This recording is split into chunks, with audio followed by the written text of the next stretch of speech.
الفتح إلى رسولنا محمد عبد الله صلى الله عليه وآله وسلم. ثم إلى رئيس ساداتنا أبي بكر وعمر وعثمان وعلي والحسن وسلم فاطمة الزهراء وخديجة الكبرى وعائشة الرضا وأزواج رسول الله الحمزة والعباس وجميع أصحاب رسول الله وأنصار رسول الله والمهاجرين والمجاهدين في سبيل الله أجمعين. ثم إلى رئيس الفقه المقدم محمد بن علي وعليه وأصولهم وفروعهم والمنتسبين إليهم أجمعين. ثم إلى أرواح سادتنا أبي بكر وعمر وعثمان وعلي. ثم إلى أرواح جميع أصحاب رسول الله وأنصار رسول الله المهاجرين المجاهدين. ثم إلى أرواح أولياء الصالحين من الأوتاد والنجباء والغوث الأبدال ورجال الغيب من أهل درك من مشارق الأرض إلى مغربها برها وبحرها.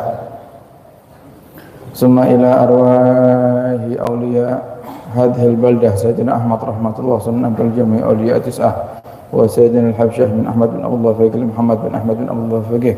وثم إلى روح سيدنا الإمام الحبيب محمد بن إدريس الحبسي والحبيب محمد بن أحمد المخضار والحبيب علي الصافي بن محمد السقاف. وثم إلى روح سيدنا الإمام الحبيب أبو بكر بن عمر بن يحيى والحبيب قطب الغوث أبو بكر بن محمد السقاف وأصولهم وفروعهم المنتسبين إليهم أجمعين. ثم إلى روح سيدنا الشيخ أبو هريرة مولانا كباسا ومولانا بكل أصولهم وفروعهم. ثم إلى روح شاكمة الكبرى سيد سليمان. وثم إلى روح شيخ القادر الخيري. ثم إلى روح عبد الله صالح. ثم إلى روح سيد محمد هرمان الرمان وأصولهم وفروعهم. وثم إلى روح شيخ وزير شمس الدين وأصولهم وفروعهم المنتسبين إليهم أجمعين. ثم إلى روح شيخنا خليل البنكلاني. وثم إلى روح شيخنا حسين أشعري. وثم إلى روح شيخنا عبد الوهاب حسب الله وأصولهم وفروعهم والمنتسبين إليهم أجمعين. ثم إلى روح مربي أرواحنا وأجسادنا أبو الحسن بن أحمد بهارون والحبيب قاسم بن أحمد بهارون والحبيب مصطفى بن أحمد بهارون وسيد محمد بن علوي المالكي وسيد أباس بن علوي المالكي وأصولهم وفروعهم المنتسبين إليهم أجمعين.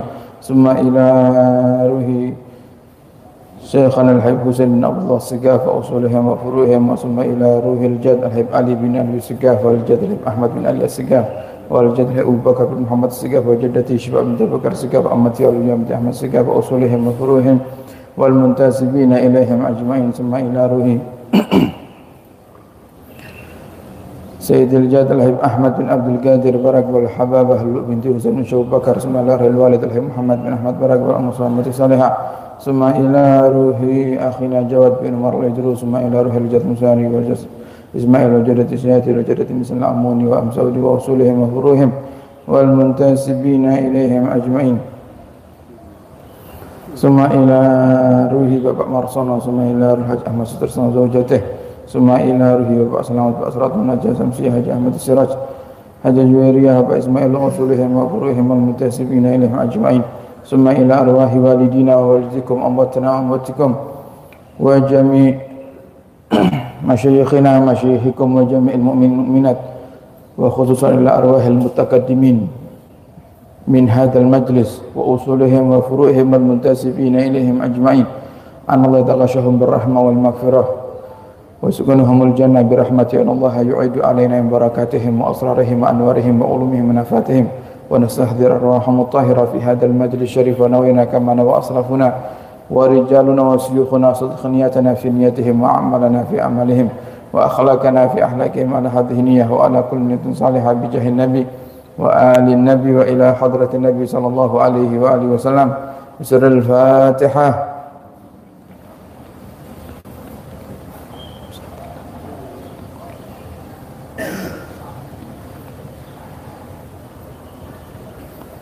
الفاتحة. أن الله يشفي أمراضنا وأمراضكم وأمراض آبائنا وأمهاتنا وزوجاتنا وأولادنا ومشايخنا وطلابنا وجميع من حضر في مجالسنا وجميع من أحسن إلينا شفاء آجلا شفاء لا يغادر سقما ولا علما.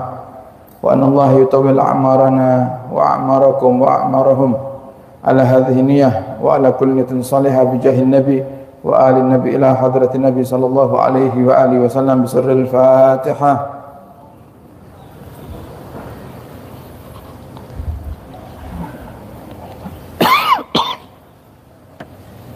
الفاتحة. أن الله يقضي جميع حوائجنا من حوائج الدنيا والآخرة وحجة آبائنا وأمهاتنا وزوجاتنا وأولادنا ومشايخنا وطلابنا وجميع من حضر في مجالسنا وجميع من أحسن إلينا وجميع المؤمنين المؤمنات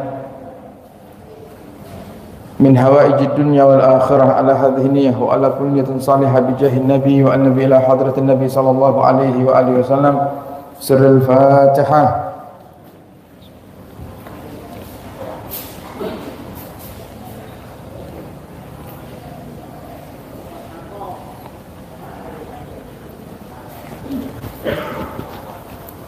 Bismillahirrahmanirrahim. Assalamualaikum warahmatullahi wabarakatuh.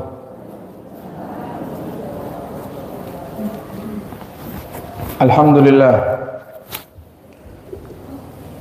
Alhamdulillahilladzi hadana bi abdihil mukhtari man da'ana ilaihi bil idni wa qad nadana labbaika ya man dallana wa hadana. صلى عليك الله بارئك الذي بك يا مشفع خصنا وحبانا مع آلك الأظهر مع دين سرك الأسمى فهم سفن النجاة حمانا.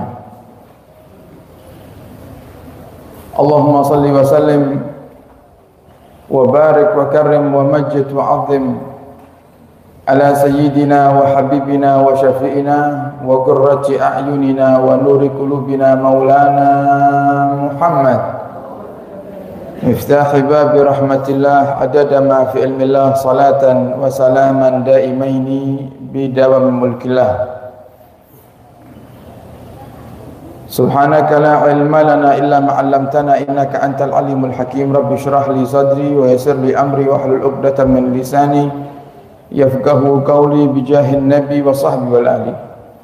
دسوركم يا أهل الدرب، دسوركم يا أهل النوبة، دسوركم يا أهل الحل والعقد. أما بعد.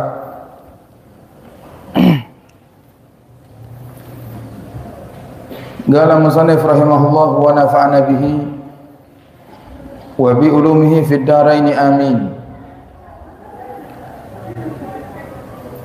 Bab wujubi amri ahlihi ila an qala an Abi Hurairah radhiyallahu ta'ala anhu qala akhadha al-Hasan ibn Ali radhiyallahu anhuma tamratan min tamri sadaqati faja'alaha fi fihi faqala Rasulullah sallallahu alaihi wasallam kah irmi biha am alimta anna la na'kulu sadaqah. Muttafaqun alaih. Wa fi riwayatin anna la tahillu lana as-sadaqah. Wa qawluhu kah yuqalu bi iskanil kha wa yuqalu bi kasriha ma'a tanwin wa hiya kalimatu zajrin lis-sabi 'anil mustakdharat. Wa kana al-Hasan radhiyallahu ta'ala anhu sabiyan. Kita bersyukur kepada Allah Subhanahu wa taala, di pagi hari ini Allah masih berikan kepada kita kemudahan untuk bisa belajar daripada akhlak Nabi kita Muhammad sallallahu alaihi wasallam yang beliau jelaskan dalam hadis-hadisnya, yang kita berharap dengan kita mensyukuri nikmat dimudahkannya kita belajar di pagi hari ini, semoga Allah Subhanahu wa taala menambah untuk kita nikmat sehat, nikmat afiat, nikmat iman, sehingga kita bisa terus istiqamah belajar di setiap hari Ahad daripada kajian-kajian hadis Nabi kita Muhammad sallallahu alaihi wasallam. Amin ya rabbal alamin.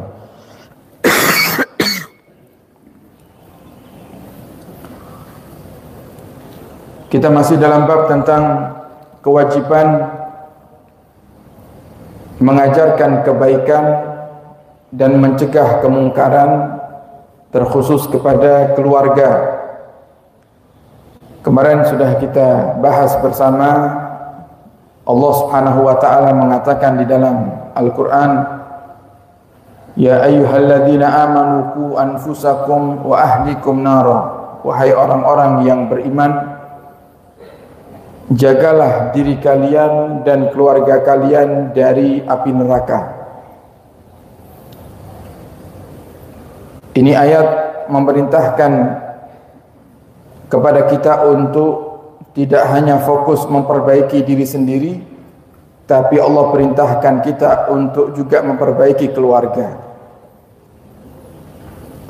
Sehingga para hadirin, tidak cukup kita hanya mempersoleh diri kita sendiri. Tidak cukup orang tua itu hanya memperhatikan ibadahnya sendiri tapi tidak perhatian dengan ibadah anak-anaknya. Tidak cukup seorang suami atau istri mereka ibadah sendiri tidak peduli dengan ibadah pasangannya. Maka wajib hukumnya, bukan sunnah, seorang suami mendidik istri, istri mengajak kebaikan kepada suami, orang tua mendidik anak, anak mengajak berbuat baik dengan orang tuanya. Ini bukan satu kesunahan, tapi ini satu kewajiban. Yang artinya Allah Subhanahu wa taala akan memintai pertanggungjawaban nanti kepada kita di akhirat. Kenapa kau tidak perintahkan istrimu seperti ini? Kenapa kau tidak ajak suamimu untuk salat? Kenapa kau tidak ajarkan anakmu ibadah? Semuanya akan ditanyakan oleh Allah Subhanahu wa taala nanti di akhirat. Dan ini berlaku untuk semua keadaan para hadirin. Bukan hanya sekedar salat, bukan hanya sekedar puasa Ramadan, tapi dalam urusan halal haram kita juga diwajibkan untuk saling mengingatkan. Sehingga tidak cukup kita hanya menjadi orang yang soleh, tapi kita juga harus menjadi orang yang soleh sekaligus muslih, orang yang baik sekaligus orang yang menebar kebaikan. Kalau menjadi orang yang soleh di mata manusia, kita akan dianggap baik, tapi di mata Allah belum, para hadirin. Kalau kita hanya memperbaiki ibadah kita sendiri, tapi kita tidak fokus memperbaiki ibadah orang-orang di sekitar kita seperti keluarga, maka di mata manusia ya kita soleh, di mata manusia mungkin kita akan dipuji-puji, tapi di mata Allah Subhanahu wa taala kita termasuk orang yang teledor di dalam menjalankan aturan-aturannya, teledor dalam menjalankan perintah-perintahnya. Sehingga wajib bagi kaula panjenengan untuk mengajak kepada kebaikan dan mencegah kemungkaran. Jika kita tinggalkan, para hadirin, di antara akibat yang akan kita dapatkan, ibadah kita tertolak, ibadah kita tidak sampai kepada Allah Subhanahu wa taala. Jangankan diterima oleh Allah, sampai saja tidak. Kenapa? Karena kita telah meninggalkan syarat diterimanya ibadah yang Nabi sudah jelaskan sangat banyak sekali dalam hadisnya tentang wajibnya perintah amar ma'ruf nahi mungkar. Dan kemudian yang kedua, dampak yang akan kita rasakan di saat kita meninggalkan mengajak keluarga untuk berbuat kebaikan, sehebat apapun ibadah kaula panjenengan, tidak akan pernah kita bisa merasakan lezatnya ibadah. Tidak akan pernah kita bisa merasakan nikmatnya beribadah kepada Allah Subhanahu wa taala. Tadi malam juga sudah kita hadirkan satu nasihat Sayyidina Utsman ibn Affan. Ada 4 hal yang menjadikan kita bisa merasakan lezatnya ibadah. Yang pertama yaitu adalah mengerjakan kewajiban. Jadi jangan tinggalkan kewajiban. Jangan hanya membatasi kewajiban itu hanya rukun Islam saja. Itu inti. Rukun Islam itu inti. Yang artinya apa? Jika rukun Islamnya sudah berusaha untuk kita kerjakan dengan benar, maka kita akan dipermudah oleh Allah untuk mengerjakan yang lainnya. Kewajiban-kewajiban yang tidak masuk di dalam rukun Islam sangat banyak sekali, para hadirin. Di antaranya berbakti kepada orang tua wajib. Mendidik keluarga wajib. Seorang suami menafkahi anak istrinya wajib, tapi tidak ada di dalam rukun Islam. Sehingga jangan batasi, oh yang wajib itu hanya sholat, puasa Ramadan, zakat, dan haji bagi yang mampu.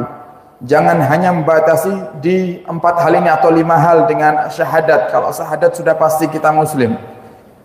Tapi banyak kewajiban-kewajiban lain yang tidak boleh kita tinggalkan, yang justru itu menjadi syarat diterimanya ibadah-ibadah yang sudah kita kerjakan. Nah, sehingga yang pertama, jika kita ingin merasakan lezatnya ibadah, nikmatnya ibadah adalah kerjakan faraidullah, kewajiban-kewajiban dari Allah Subhanahu wa taala. Yang kedua, ijtinabu maharimillah, menjauhi hal-hal yang haram yang telah diharamkan oleh Allah Subhanahu wa taala. Jangan mencoba untuk mencampur adukkan ibadah dengan maksiat. Maka sampai kapanpun kita akan sia-sia.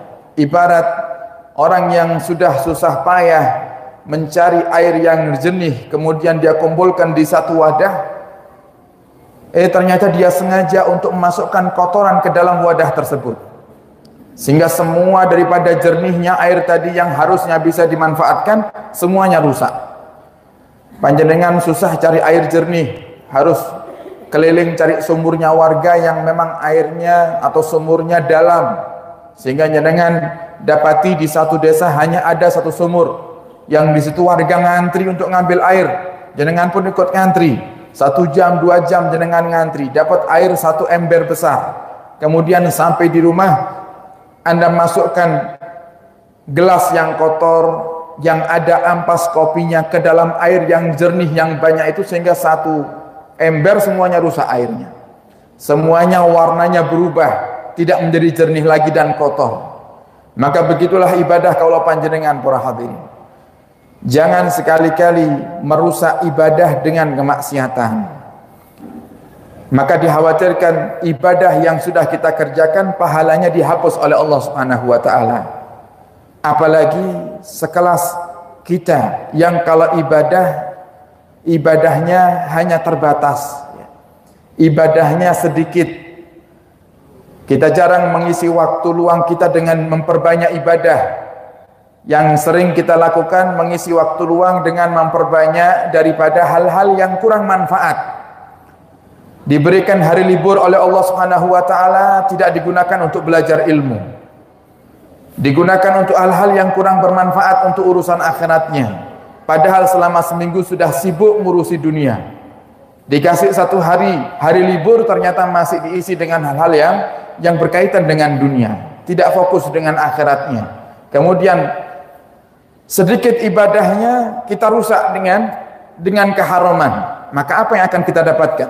Kira-kira apa yang akan kita bawa menjadi bekal nanti di akhirat? Itu yang perlu kita fikirkan para hadirin. Yang ketiga, kata Sayyidina Utsman ibn Affan, cara untuk mendapatkan lezatnya ibadah adalah dengan kita amar ma'ruf, mengajak kepada kebaikan. Jadi ini hukumnya wajib sekaligus menjadi sebab kaulah panjenengan bisa merasakan lezatnya ibadah, mengajak kepada kebaikan.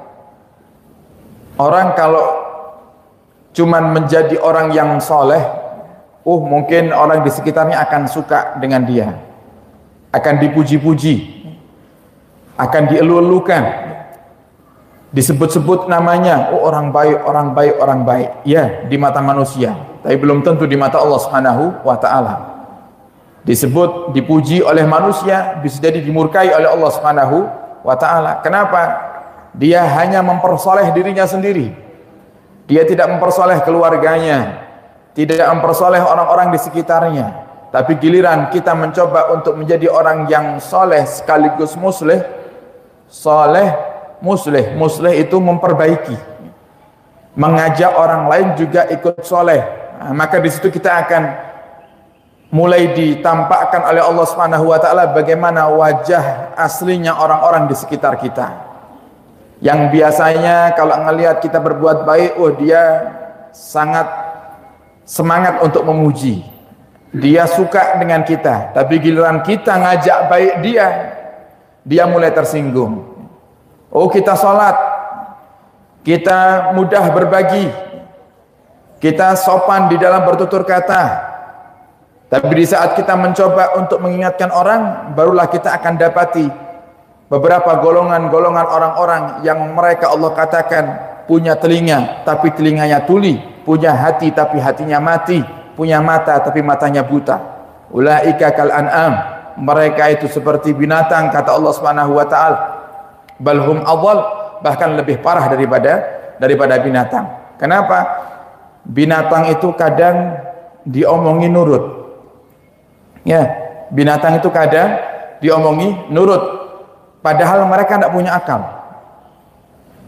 Seekor anjing itu kalau sudah faham dengan pemiliknya, Maka pemiliknya manggil sekali langsung datang. Pemiliknya mengatakan satu isyarat langsung faham. Padahal anjing itu tidak punya akal.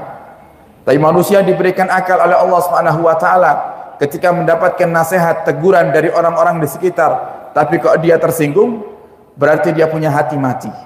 Dia punya kesombongan dalam hatinya. Allah tidak akan pernah bersatu dalam hati seorang hamba yang dipenuhi dengan penyakit hati. Oleh karenanya para hadirin, termasuk cara untuk mendapatkan lezatnya ibadah adalah amar ma'ruf. Yang keempat, nahi mungkar. Yang keempat, nahi mungkar. Dan ini juga kami sampaikan ya, untuk diri kami pribadi dan juga untuk semuanya. Amar ma'ruf nahi mungkar atau yang kita kenal dengan bahasa dakwah ini tugas semuanya. Tugas umatnya Nabi Muhammad sallallahu alaihi wasallam. Amar ma'ruf nahi mungkar itu bukan hanya dengan menasehati dengan lisan. Amar ma'ruf nahi mungkar itu Bapak Ibu tidak hanya ceramah di atas mimbar. Tidak harus menjadi seorang ustadz dulu, belajar ilmu, hafal ribuan hadis, hafal Quran, baru kemudian berdakwah. Tidak harus. Semuanya umatnya Nabi Muhammad, baik yang pernah belajar di pondok pesantren ataupun yang tidak pernah belajar di pondok pesantren, semuanya wajib untuk ikut andil dalam perjuangan dakwah. Yang bisa berjuang dengan ilmunya, ayo berjuang dengan ilmu. Siapa mereka? Alumni pondok pesantren. Anda yang punya putra putri sudah lulus pondok pesantren, maka coba nasihati mereka jika mereka sampai detik ini belum mengajar. Minimal mereka sisihkan waktu untuk mereka ajarkan Al-Quran walaupun kepada anak-anak kecil. Kalau Anda termasuk orang yang pernah belajar ilmu agama, mungkin tidak lama belajarnya, tapi Anda faham betul tentang sholat, maka ajarkanlah masyarakat di bab sholat yang Anda bisa. Jadi jangan nunggu alim, saya ini belum alim, saya tidak bisa ngarang kitab, saya belum hafal ribuan hadis. Kalau semuanya orang punya mindset seperti ini, maka akan banyak umat Islam yang terjerumus dalam kemaksiatan. Sehingga nasihat itu, ilmu itu disampaikan sebagaimana kadar yang kita miliki. Kalau mampunya ilmu fikih, sampaikan ilmu fikih. Mampunya ilmu hadis, sampaikan ilmu hadis. Mampunya ilmu tafsir, sampaikan ilmu tafsir. Fokus di ilmu yang memang kita mumpuni dalam menyampaikannya. Kalau kita tidak bisa berjuang dengan ilmu, maka kita bisa berjuang dengan tenaga. Tenaga kita dibutuhkan di dalam perjuangan dakwah. Dalam mempersiapkan majelis para ulama semacam ini dibutuhkan tenaga. Yang gelar tikar, yang membantu menata kendaraan para jamaah, semuanya pejuang dakwahnya Nabi kita Muhammad sallallahu alaihi wasallam. Kemudian tidak bisa dengan tenaga, kita bisa berjuang dengan harta. Jika Allah berikan kepada kita kemampuan harta, maka ayo kita gunakan harta kita untuk berjuang di jalan Allah Subhanahu wa taala. Tidak bisa dengan harta, kita berjuang dengan ide. Nah, setiap habis majelis selalu ada kesempatan kita kumpul, baik di majelis Ahad pagi ataupun di majelis manapun. Di majelis kelilingan, majelis malam Senin, ada waktu kumpul. Kumpul itu sering kita gunakan untuk ngobrol masalah perjuangan. Kenapa? Supaya obrolannya manfaat. Karena kaidah dalam berdakwah itu, para hadirin, jadikan setiap orang yang kita temui sebagai ladang pahala. Kadang cuman iseng cerita-cerita, cuman iseng ngobrol, bahkan terkadang kita buat seakan-akan itu obrolan guyonan, ternyata membantu sekali dalam urusan dakwah. Contoh, kalau kiranya panjenengan Bapak Ibu punya barang bekas, apapun sing bekas, guyon kalau motor bekas gitu, ternyata nggih wonten sing ngirim motor bekas. Niatnya guyon, padahal nyebut motor bekas itu guyon. Makanya ini motor bekasnya sudah dikirim, nanti perlu saya guyonan mobil bekas, nggih. Kalau sana dikirim juga itu mobil bekas, timbangannya nganggur mobil ini. Nah, dikirim ke pondok pesantren untuk operasional pondok. Ya. Oh, butuh ngangkut santri, ngangkut keperluan pondok seperti pickup dan lain-lainnya. Wah, mungkin dikirim ke sini. Nah, ini para hadirin manfaat. Kalau seandainya kok gara-gara obrolan itu kok ada orang yang membantu pondok pesantren, ada orang yang tergerak hatinya untuk berjuang, maka kita dapatkan pahala yang jariah sampai kapan? Sampai kiamat. Kok tidak ada yang tergerak hatinya, minimal kita sudah dapatkan pahala yang juga tidak kalah besarnya. Satu kalimat yang kita sampaikan kepada mereka, orang-orang yang ngobrol dengan kita, kemudian kita sisipkan di situ obrolan tentang perjuangan dakwah, satu kalimatnya Allah kasih 1 tahun pahala ibadah. Sudah berapa banyak? Makanya biasakan kalau ngobrol sama orang, jangan lupakan untuk mengajak kebaikan, mencegah kemungkaran. Kalau Anda kiranya takut untuk mencegah kemungkaran, minimal mengajak kebaikan. Ada lagi duduk nih, atau makan-makan bareng sama kawan-kawan, coba biasakan untuk nyisipkan kebaikan di tengah-tengah perkumpulan itu para hadirin. Misal lagi asik ngobrol, kemudian tidak ada pembahasan lagi, kita menyela-nyela, jangan lupa besok ada pengajian dengan Ustadz Fulan, dengan Kiai Fulan, dengan Habib Fulan. Hanya kita sisipkan saja. Orang yang kita sampaikan informasi majelis ini, hadir, tidak hadir, ikut, tidak ikut, terima, tidak terima, kita tetap dapat pahalanya. Satu kalimatnya 1 tahun pahala ibadah. Sehingga kita hanya butuh lisan untuk kita menyampaikan informasi kebaikan, kita sudah bisa mendapatkan pahala 1 tahun ibadah. 1 tahun ibadah itu ya seharinya 24 jam. Bukan seharinya seperti ibadah kita. Mek namung sholat 5 waktu tok, wirid, lek pas regep, pas malas boten wiritan, boten. 1 hari 24 jam ibadah. Ini 1 tahun sama Allah berikan kepada kita. Disebutkan oleh Imam Ghazali dalam kitabnya Mukasafatul Qulub. Niki para hadirin, kalau kita ngajak saja dengan lisan, Allah sudah kasih pahala kita sebesar itu. Bagaimana kalau kita terjun langsung? Bagaimana kalau orang yang kita ajak ternyata berhasil ikut? Tentunya lebih besar lagi. Nah, di saat kita mau mengajak kepada kebaikan, pasti di saat itu setan akan bisiki kita para hadirin. Hawa nafsu akan mencoba untuk gembosi kita. Wis ojo sok alim, timbangane dikojloki mending menang. Itu setan. Lagi ngobrol ya arisan. Nah, ini kan arisan ini kan bahasnya dunia, gitu kan. Lah kok wonten di antara kita kepingin menyampaikan ke teman-teman arisan iki, ibu-ibu arisan ini, kalau ada majelis taklim Ahad pagi misalnya, muncul di situ hawa nafsu dan setan mencoba untuk ngebosi kita. Wis ojo niki sing melok arisan selawe tiang ini 25 orang, lek sampai jenengan ajak majelisan kok ternyata mereka ngentahi, makin malah digojloki jenengan izin piyambak makin pun ora usah ngajak-ngajak, itu setan. Justru harusnya kita lawan itu. Kita lawan. Sama. Terkadang kalau ada satu sisi para hadirin, kita mau menyampaikan satu kebaikan, mau menyampaikan satu program, itu setan mencoba untuk ngembosi. Wis cocok. Nanti ngerepoti, jangan.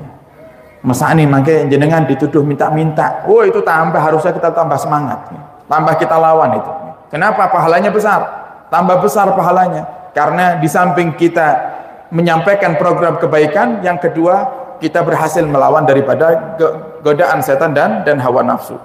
Jangan pernah malu untuk menyuarakan kebaikan. Malu itu ada tempatnya. Kalau untuk kebaikan tidak ada kata malu. La haya'a fid din. Tidak ada kata malu dalam menyampaikan nasihat agama. Tidak ada kata malu dalam menyampaikan ajaran syariat. Ini 4 hal para hadirin yang kita bisa merasakan lezatnya ibadah kepada Allah Subhanahu wa taala. Nah, semoga Allah mudahkan kita untuk mengamalkannya. Nah, di sini kita membaca satu hadis Nabi Muhammad SAW, bagaimana Nabi mendidik keluarganya. Bukan hanya sekedar dalam urusan sholat, bukan hanya sekedar dalam urusan zakat, puasa Ramadan, tapi Nabi didik keluarganya juga dalam urusan halal dan haram mulai kecil, para hadirin. Mulai kecil. Hadis riwayat Sayyidina Abu Hurairah radhiyallahu taala anhu. Gala akhadal Hasan ibnu Ali. Pernah satu hari Sayyidina Hasan bin Ali bin Abi Thalib, putra Sayyidah Fatimah Az-Zahra binti Rasul, cucunya Nabi Muhammad sallallahu alaihi wasallam. Sayyidina Hasan bin Ali bin Abi Thalib adalah cucunya Nabi kita Muhammad sallallahu alaihi wasallam. Akhadha tamratan. Pernah satu hari Sayyidina Hasan itu, para hadirin, mengambil satu butir kurma min tumuris sadaqati, dari kurma-kurma sedekah. Jadi ada tumpukan kurma sedekah dari para sahabat yang akan dibagikan ke fuqara dan masakin. Faja'alaha fi fihi. Kemudian setelah diambil oleh Sayyidina Hasan masukkan ke dalam mulutnya. Dan di saat itu Sayyidina Hasan bin Ali bin Abi Thalib masih kecil. Masih sangat kecil sekali. Ngambil kurma, dimasukkan ke dalam mulutnya, kelihatan Rasulullah sallallahu alaihi wasallam. Apa yang Nabi lakukan? Maka spontan Nabi kita Muhammad langsung mengatakan, kah, jangan. Kah itu satu kalimat satu kalimat teguran untuk anak kecil di saat anak itu mau berbuat hal-hal yang membahayakan diri. Nah, kira-kira lek jenengan ngelihat putra putri jenengan engkang tasih alit lah kok ternyata mau makan kelereng. Nah, kira-kira kalimat apa yang jenengan ucapkan? Nah, itu yang diucapkan sama Nabi Muhammad. Kah. Jangan. Irmi biha, keluarkan ya Hasan, keluarkan. Muntahkan. Ama alimta, tidakkah kamu tahu wahai Hasan, anna la na'kulu sadaqah, sungguhnya kita ini tidak makan dari makanan sedekah. Jadi Nabi dan keluarganya tidak boleh menerima sedekah. Tidak boleh menerima sedekahnya Nabi dan keluarga ini. Para hadirin, ini salah satu bentuk memuliakannya Allah Subhanahu wa taala kepada Nabi dan keluarganya. Kenapa Nabi Muhammad tidak boleh terima sedekah? Karena sedekah itu biasanya dikeluarkan oleh seseorang yang memiliki, yang artinya dia punya derajat yang tinggi dalam segi ekonomi, diberikan kepada orang yang tidak mampu, kepada orang yang miskin, orang yang fakir. Sehingga Nabi dimuliakan oleh Allah untuk tidak menjadi orang yang di posisi itu, menerima sedekah dari orang lain, karena sedekah itu biasanya diberikan kepada fuqara dan masakin. Jadi dijaga sama Allah marwahnya, dijaga sama Allah kemuliaan dirinya beserta keluarganya. Nah, sehingga dari sini bisa kita pahami para hadirin, Nabi Muhammad itu tidak makan dari makanan sedekah. Nabi Muhammad tidak menerima sedekah. Keluarga Nabi Muhammad, anak cucunya Nabi Muhammad juga tidak menerima sedekah. Ini juga pelajaran buat kita. Kalau mau berbagi kepada orang-orang yang sambung nasabnya kepada Nabi Muhammad sallallahu alaihi wasallam atau dzurriyyahnya Nabi Muhammad, jangan namakan sedekah, tapi namakan hadiah. Karena kalau sedekah, para hadirin, mereka dilarang. Ini menurut pendapat yang muktamad. Walaupun ada pendapat-pendapat yang mengatakan untuk keluarga Nabi di zaman sekarang mereka sudah boleh terima zakat, sudah boleh terima sedekah, karena di zaman dahulu ada bagian untuk keluarga Nabi Muhammad yang khusus, hadiah khusus untuk Nabi dan keluarganya. Tapi kalau sekarang sudah tidak ada itu. Nah, tapi kita tetap mencoba untuk menjaga pendapat yang muktamad, biasakan untuk tidak memberikan atas nama sedekah. Dan ini sebenarnya kalau dipikir ini pendidikan, sebenarnya adab hadirin. Sebenarnya kalau kita lakukan, tidak hanya kita berlakukan ini kepada Nabi dan keluarganya saja, kepada orang yang kita anggap lebih mulia dari kita harusnya tidak menamakannya sedekah. Kalau kita ingin memberikan kepada orang yang lebih mulia daripada kita, Jangan kasih nama itu sedekah, jangan katakan itu sedekah. Ini adab sebenarnya. Nabi ingin mengajarkan adab kepada kita. Kalau jenengan mau ngasih ke kiai, mau ngasih hadiah ke kiai, jangan katakan kiai niki sedekah kagem jenengan. Jangan. Sama, ini juga bukan hanya berlaku ke ulama saja, ke orang tua. Coba, sedekah itu kan dari yang kaya ke yang miskin, kan gitu. Dari orang yang punya ke orang yang tidak punya. Kalau orang yang ada di atas kita lebih mulia jika kita beri nama hadiah. Orang tua contohnya juga gitu. Ibu niki sedekah kagem jenengan. Itu kan sama seperti halnya dia katakan, ibu jenengan kan fakir, jenengan kan miskin, niki kula sedekahi. Jadi kurang nyaman didengarnya. Tapi mungkin ada yang anggap itu biasa karena terbiasa. Biasa satu hal yang buruk itu kalau sudah biasa perhatian akan menjadi seakan-akan ini hal yang baik. Bahkan maksiat itu kalau sudah dibiasakan di masyarakat, lama-lama akan menjadi hal yang wajar. Makanya perlunya kita menyuarakan kebenaran itu, walaupun mungkin itu pahit. Walaupun mungkin itu akan ditolak oleh orang banyak, tetap harus kita suarakan. Yang hak harus kita suarakan hak, yang batil kita suarakan batil. Kalau sudah bulan Agustus seperti ini, sering dari waktu-waktu yang lalu, tahun-tahun yang lalu kita sudah nyampaikan para hadirin. Kalau sudah acara rutinan atau acara undangan, biasanya kalau sudah Agustus ini dibisiki sama panitia, Habib tolong sampaikan masalah memperingati kemerdekaan dengan joget-jogetan. Wah niku biasanya para acara sing ngentai wakeh biasanya, nggih. Yang tidak terima banyak. Kenapa? Karena sudah terbiasa. Oh iki ketane Habib iki radikal ya. Terlalu keras. Ini seandainya kok itu dibiarkan terus-menerus dari yang awalnya hanya sekedar dengarkan musik, lama-kelamaan joget, yang awalnya tempatnya dipisah laki perempuan, dengarkan musik, kemudian lama-lama joget bareng, akhirnya lama-lama kumpul mabuk-mabukan zina. Terus akan kita katakan zina niku biasa, ora usah nemen-nemen lek napa boleh dadi tiyang sing badhe ngamalaken syariat, ora usah nemen-nemen, zina is biasa. Mau seperti itu kita. Diam atas kemaksiatan, maksiat. Membiarkan kemaksiatan itu merajalela, itu juga maksiat. Makanya sampai Nabi katakan, seandainya ada orang di ujung barat yang membunuh orang lain dan kita tahu siapa pembunuhnya, tapi kita diam, tidak mencoba untuk amar ma'ruf nahi mungkar, tidak ada usaha untuk mencegah, tidak ada usaha untuk memberikan efek jerah kepada mereka yang membunuh, misalnya dengan kita laporkan ke polisi, kita tinggalnya di ujung timur, maka Allah Subhanahu wa ta'ala akan mencatat kita termasuk orang yang ikut membunuh. Tidak bunuh kita, tapi ikut andil dalam membunuh. Kenapa? Karena kita ngelihat dan kita diam. Kita tahu, oh itu ada kemaksiatan, tapi kita diam. Oleh karenanya para hadirin, ini sering kita sampaikan, oh urusan warga terima tidak terima bukan urusan saya itu. Yang penting saya sudah nyampaikan sehingga tugas saya selesai.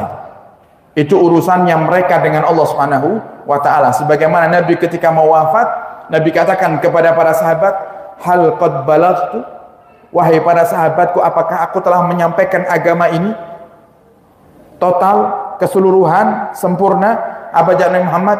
Apa jawab para sahabat? Bala ya Rasulullah, iya ya Rasulullah. Kemudian Nabi katakan, ya Rabbi, ya Allah, fashhad anni qad balagh. Saksikan, mereka telah bersaksi di hadapanku kalau aku telah menyampaikan semua tugasku. Artinya apa? Maksud Nabi itu, ya Allah, saya sudah menyampaikan tugasku dengan upaya yang paling aku bisa, dengan kekuatan yang paling aku mampu. Urusan mereka ternyata belum mau masuk Islam, ya Allah, maka aku pasrahkan kepadamu. Urusan mereka tidak nurut dengan apa yang kami sampaikan, kami serahkan kepadamu. Nah, jadi ini para hadirin, dakwah itu seperti itu. Tidak perlu kita takut urusan orang nanti akan benci kita.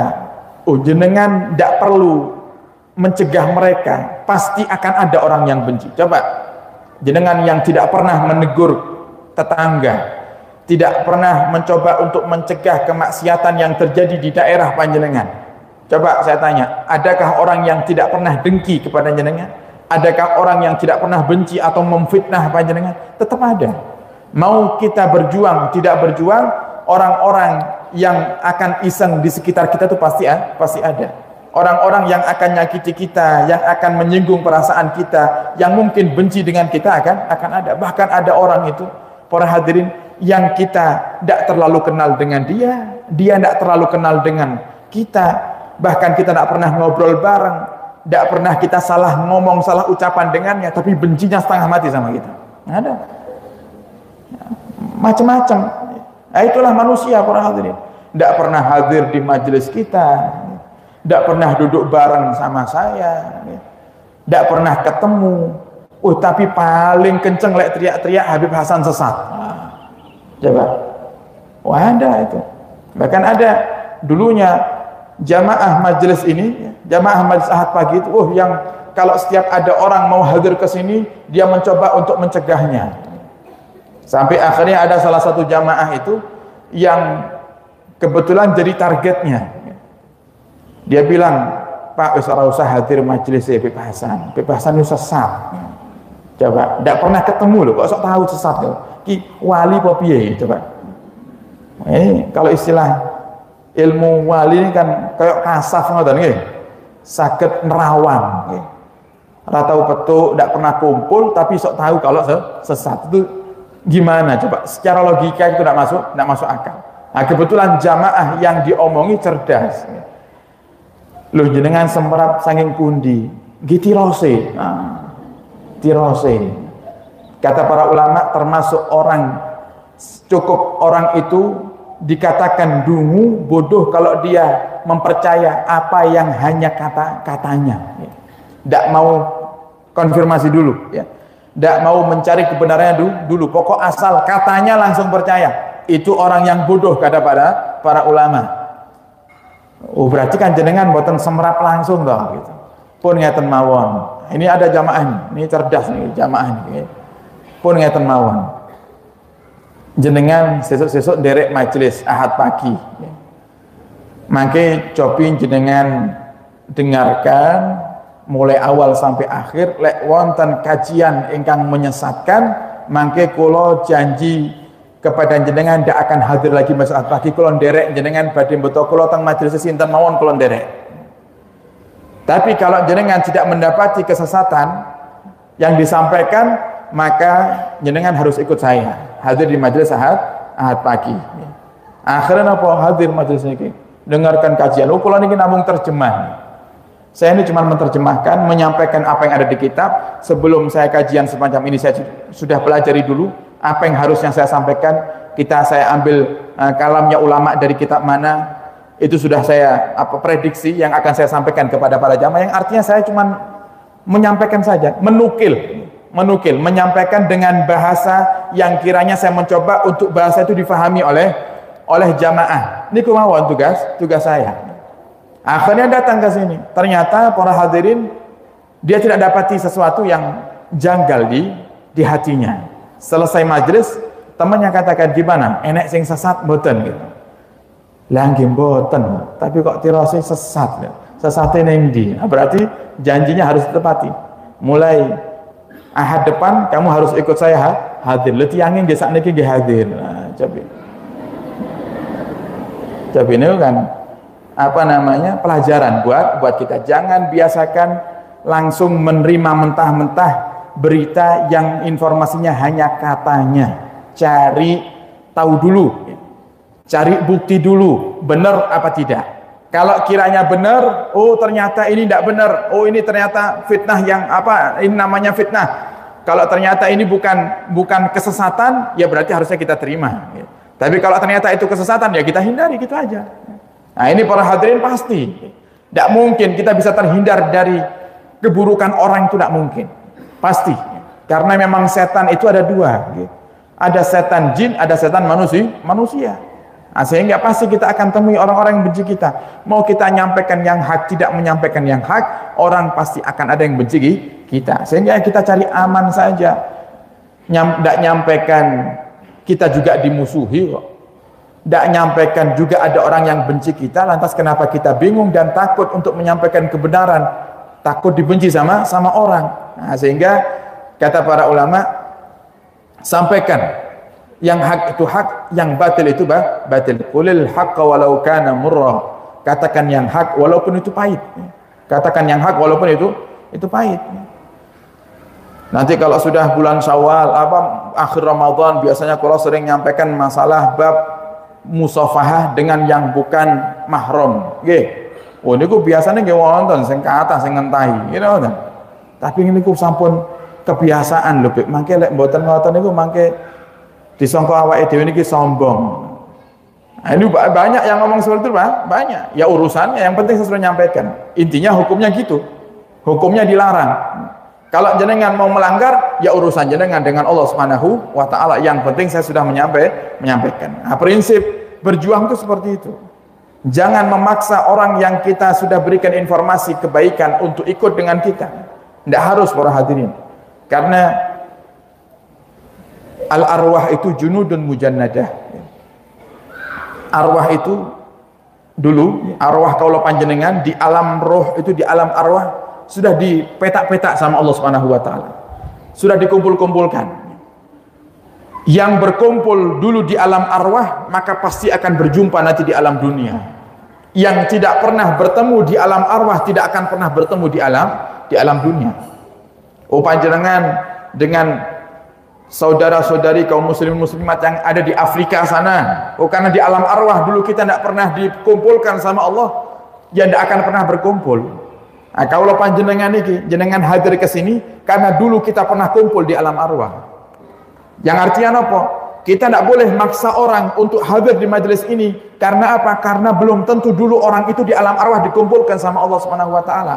Kita ajak 1000 kali, kalau mereka belum mereka termasuk orang yang tidak Allah takdirkan bisa kumpul bersama di dunia, tidak akan berkumpul. Sehingga tugas kita hanya nyampaikan saja. Setelah itu kita pasrah sama Allah, karena kita tidak tahu ini termasuk orang yang dipilih untuk kumpul di dunia karena dulu pernah kumpul di alam arwah atau tidak.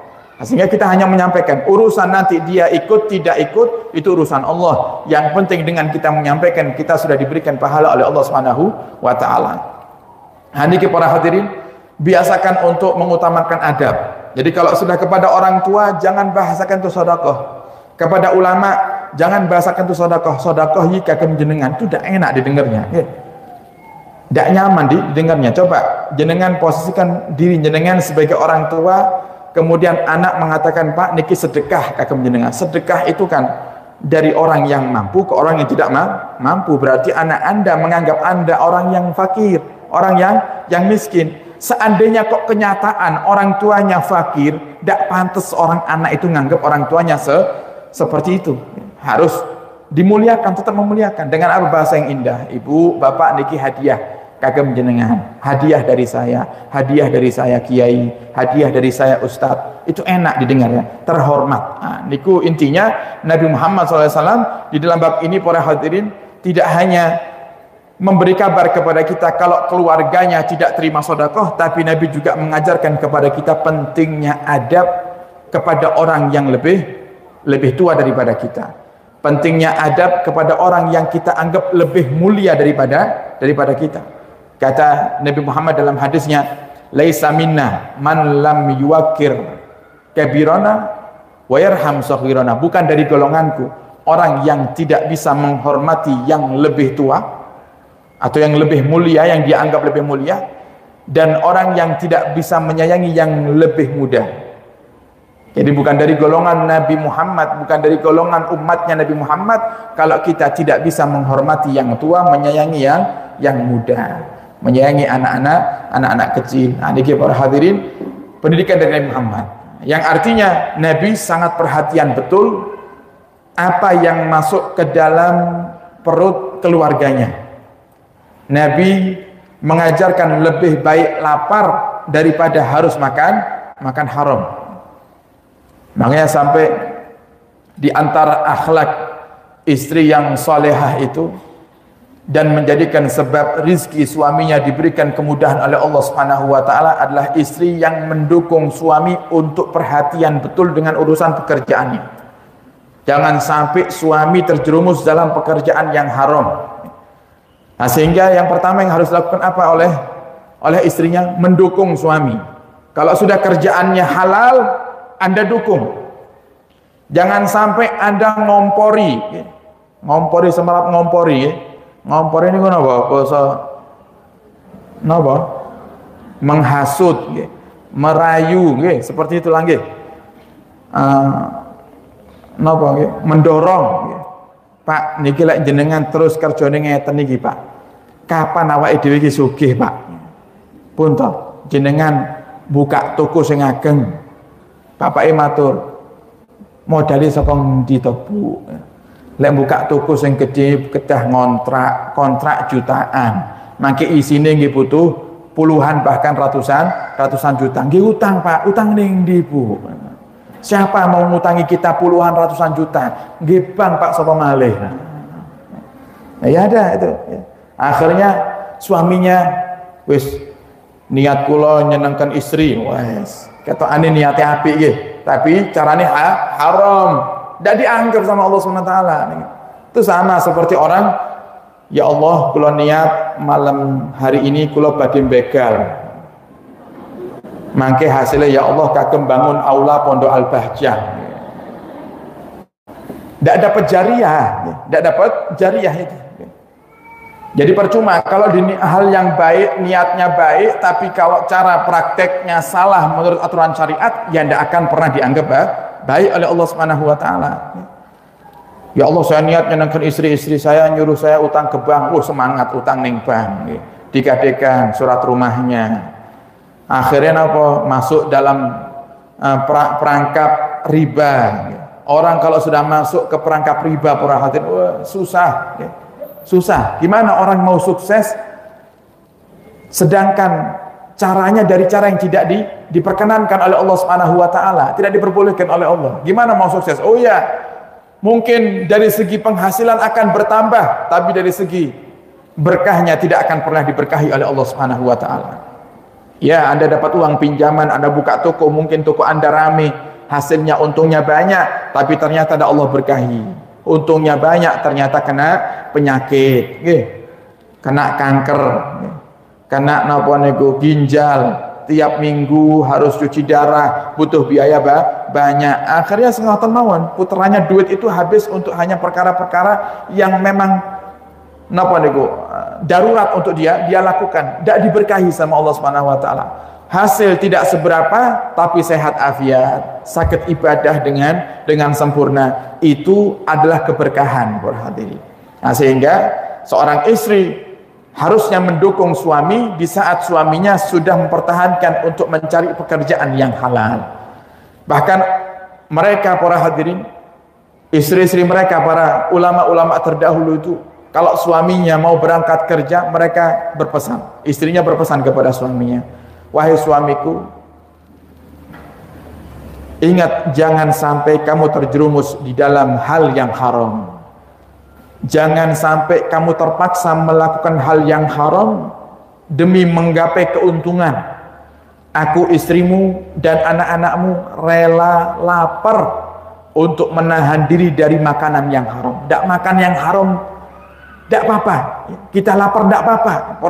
Wahai suamiku, yang penting kita selamat. Sudah. Walaupun lapar kita selamat.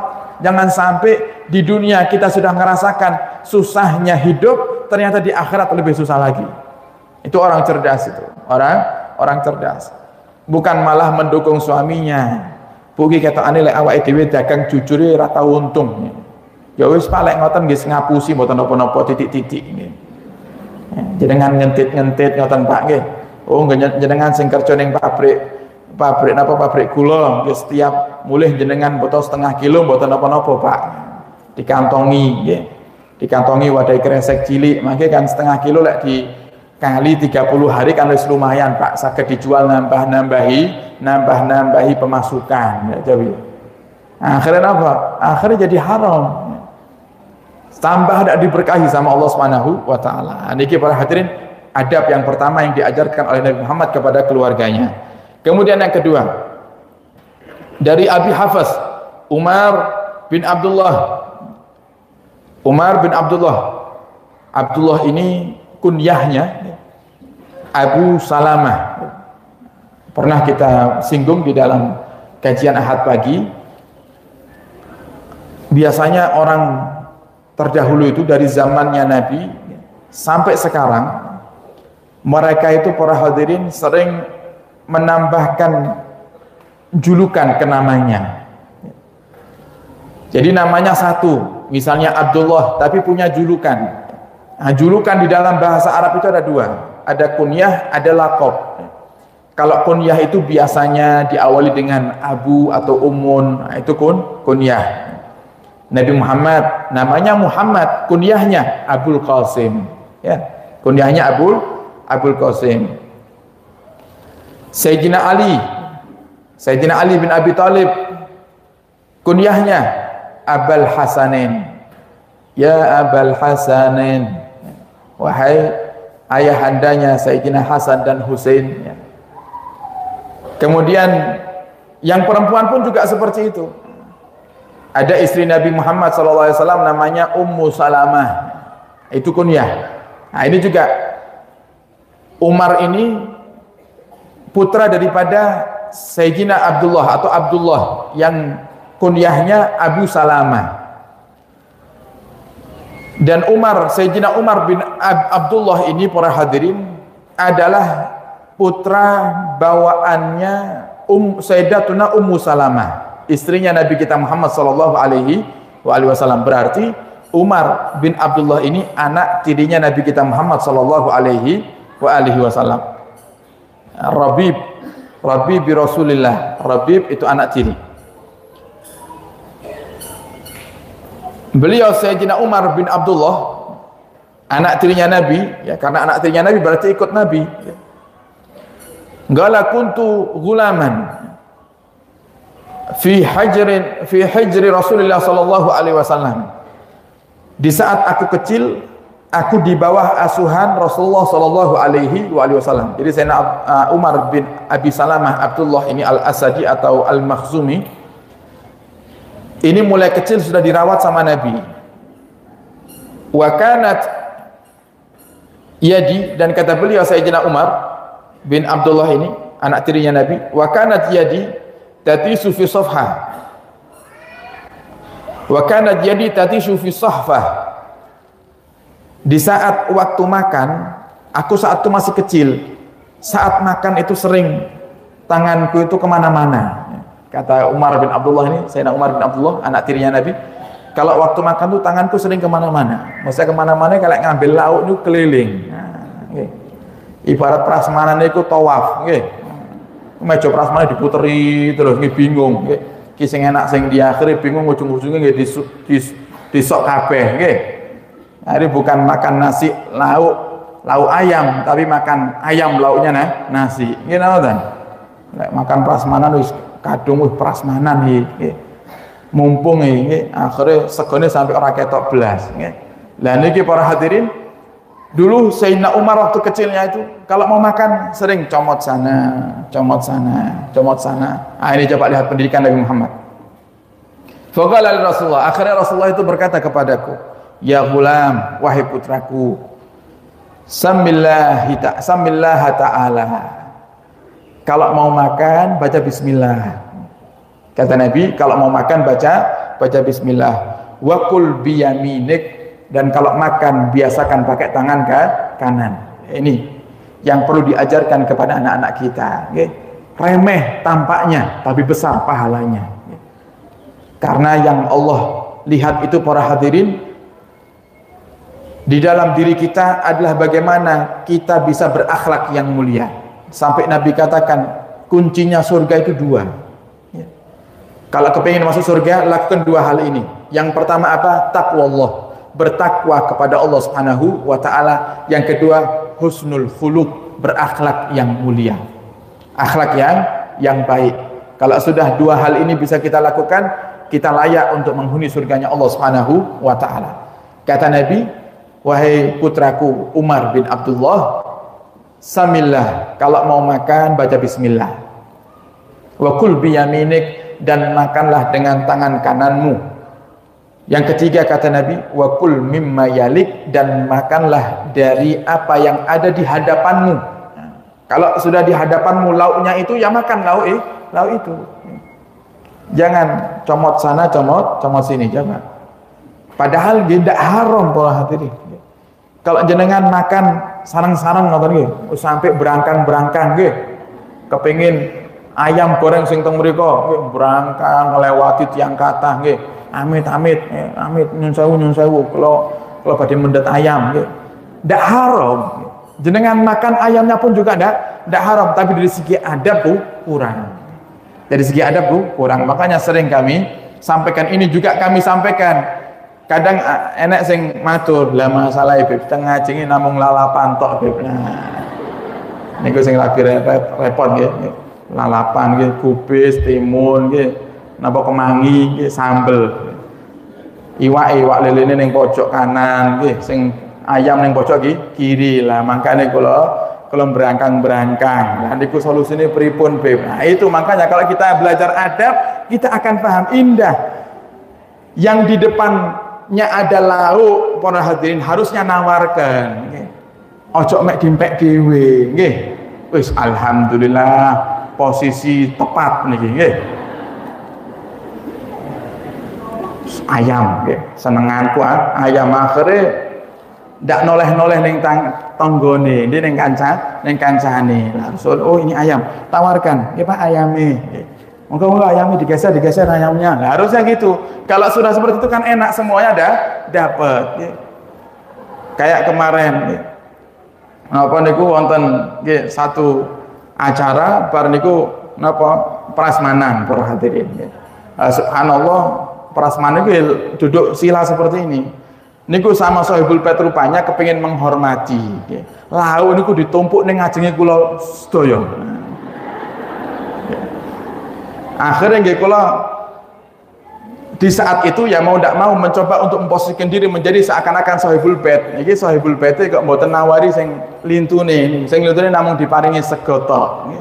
Akhirnya kula sing nawari, Pak niki Pak, lodene enek sing ditawari namung bumbu pecel tok. Sayure ning ngajenge kula. Ustaz itu kok cuma bumbu pecel nih sayurnya. Disalurkan. Kenapa? Ya ini sebenarnya masalah tahu diri saja nggih. Lek mboten tahu diri nggih wis wae iki cocok iki nggih. Sembarang ning ajeng karimile tapi kanan kiri ndak ditoleh. Ini juga bukan adab yang diajarkan Nabi kita Muhammad sallallahu alaihi wasallam. Jadi kata Nabi, kalau selagi ada yang bisa kita makan dan sudah cukup kiranya untuk kita makan, kul mimma yalik, makanlah apa yang ada di hadapanmu, dan biasakan untuk makan dengan tangan kanan. Untuk makan dengan tangan kanan. Nabi itu mengatakan dalam hadisnya, sungguhnya Allah itu suka dengan sesuatu yang kanan, yang dimulai dari kanan. Jadi kalau mau bagikan dari kanan, biasakan kalau mau bagikan dari kanan.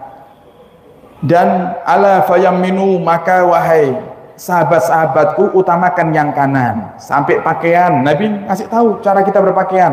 Kalau pakai pakaian Bapak Ibu utamakan yang kanan. Berarti kalau sudah bahasanya mengutamakan, berarti muliakan yang bagian kanan. Muliakan yang bagian kanan. Jadi kalau pakai pakaian, masukkan tangan kanan dulu. Kalau memakai, masukkan tangan kanan, baru yang kiri. Masukkan yang sebelah kanan, baru disusul dengan yang kiri. Kalau melepas sebaliknya. Kalau melepas sebaliknya. Dahulukan yang kiri, biarkan yang kanan di posisi dia masih berpakaian lama, lebih lama daripada yang kiri. Ini bukti kalau Nabi Muhammad memuliakan yang kanan. Makanya sesaat para hadirin, para ulama itu ngajari kita kalau pakai cincin yang kanan, terkadang pakai cincin yang kiri. Kenapa? Ada ulama yang mengatakan kalau kita pakai cincinnya fokus di kanan saja, sing kiri niki iri. Sampai matur ngeten, ibadah semuanya ndamel tangan kanan. Sampai tangan kiri itu ibaratnya kalau ngomong ibadah itu semuanya pakai tangan kanan. Tahiyat, asyhadu an la ilaha illallah, damel tangan apa? Kanan. Nenek sing tahiyatin damel tangan kiri. Sentlik lah enek sing damel tangan kiri nggih. Asyhadu an la ilaha illallah tangan kiri sing ngajung. Tangan ka? Tangan kanan. Selagi bisa tangan kanannya. Kalau tidak bisa ya sudah, mengacungkan jari itu hukumnya adalah sunnah. Sampai akhirnya para ulama matur, nggih sesekali pakai di sebelah kiri. Kesannya apa? Yang kiri juga kebagian sunnahnya Nabi kita Muhammad sallallahu alaihi wasallam. Ini ke para hadirin, intinya Nabi itu mengajarkan kepada kaulah panjenengan untuk berakhlak. Kalau mau mengawali sesuatu tidak hanya makan sebenarnya, semua hal yang menurut jenengan itu hal yang penting, biasakan untuk mengawalinya dengan bismillahirrahmanirrahim. Nah, kita bahas sedikit tentang keutamaan bismillah. Ini bismillah ini saking seringnya dibaca, saking banyaknya orang yang sudah hafal sampai akhirnya kelewat dilupakan. Oke. Padahal bismillah ini sangat luar biasa manfaatnya. Sampai ada bab khusus di dalam kitab Syarah Ratibul Haddad berkaitan dengan keutamaan membaca bismillah. Nah, kita baca sedikit tentang keutamaan bismillahirrahmanirrahim supaya kalau panjenengan saged mengamalkan dalam kehidupan kita sehari-hari. Riwayat hadis Sayyidina Abdullah bin Mas'ud, Rasulullah SAW bersabda, man qala bismillahirrahmanirrahim lam tabqa min dunubihi darrah. Siapa orang yang banyak membaca bismillahirrahmanirrahim, maka tidak akan tersisa sedikit pun daripada dosa-dosanya. Cuman baca bismillah, kalau panjenengan diampuni dosa. Dengan makan bismillahirrahmanirrahim, tidak hanya dijaga sama Allah, tapi kalau panjenengan diampuni dosa. Wa man qalaha ghafarallahu lahu ma taqaddama min dhammih. Siapa orang yang membaca bismillah, maka dosanya yang lalu diampuni semuanya oleh Allah Subhanahu wa taala. Ringan para hadirin. Tapi sering kita lupakan. Kenapa? Setan tidak kepingin dosa kita diampuni. Makanya setan itu paling benci kalau ada amalan yang janjinya Allah dan Rasulnya adalah diampuni dosa. Kenapa? Niku sama dengan kita membuat sia-sia usahanya setan. Gini kan? Setan itu selalu bertujuan agar kita menjadi hamba yang berdosa, yang banyak dosa. Lah kok ternyata kita mengamalkan amalan yang sakit menghapus dosa kita, udah senang itu setan.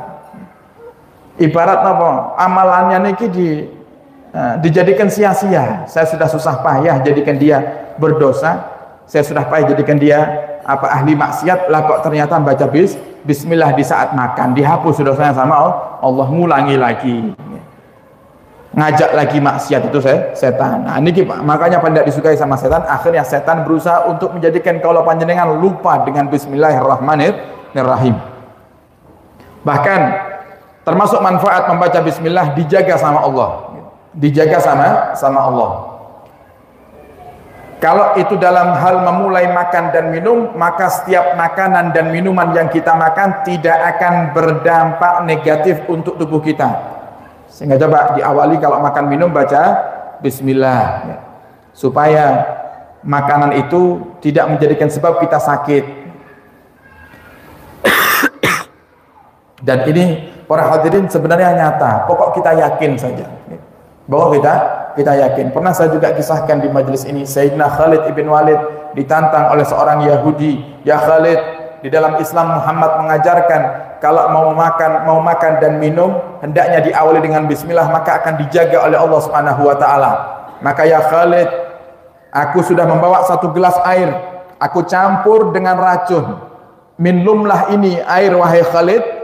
Kalau kamu selamat, minumlah air ini dengan baca bismillah. Kalau kamu selamat dari racun yang ada di air tersebut, aku masuk Islam. Oh, Sayyidina Khalid ibn Walid yakinnya sama Allah Subhanahu wa taala luar biasa, yang dijaga oleh Allah Subhanahu wa taala. Saya para ulama mengatakan Sayyidina Khalid itu Bapak Ibu dijuluki oleh Nabi dengan Saifullah.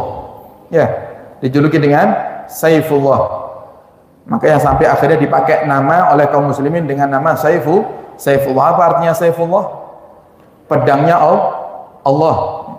Pedangnya Allah. Makanya itu alasan kenapa Sayyidina Khalid tidak pernah terkalahkan sama sekali di peperangan.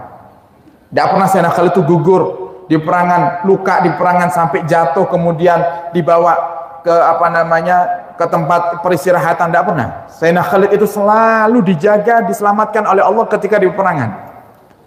Sehingga wafatnya Sayyidina Khalid bin Walid bukan di peperangan.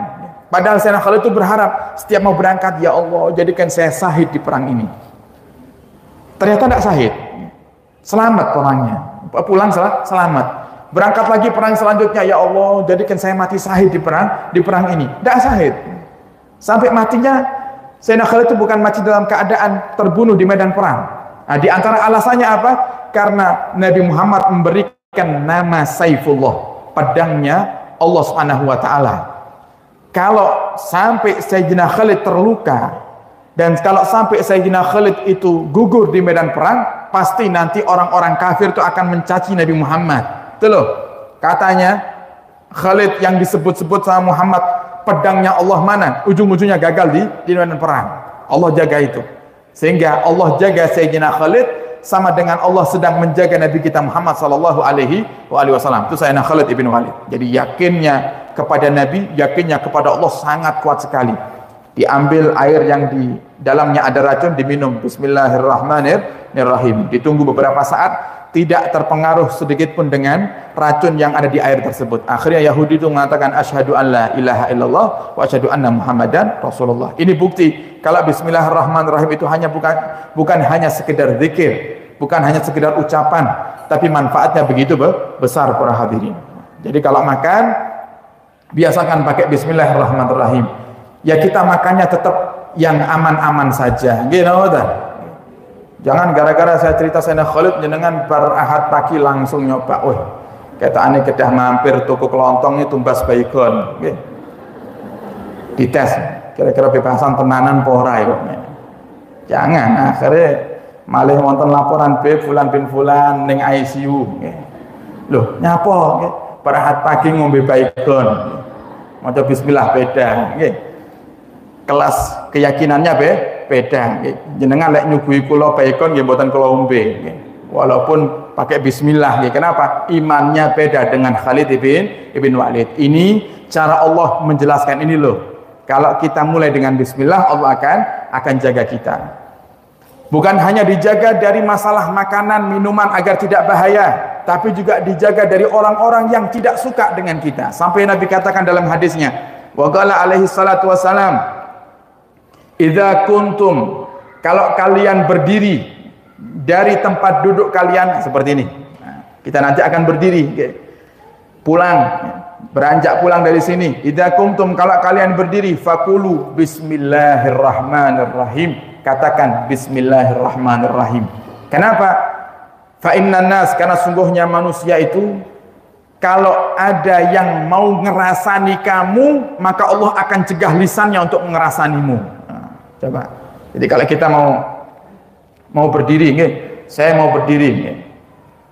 Saya baca bismillahirrahmanirrahim. Lho kok enten tiyang ahad pagi sing tasik los mulutnya, nggih.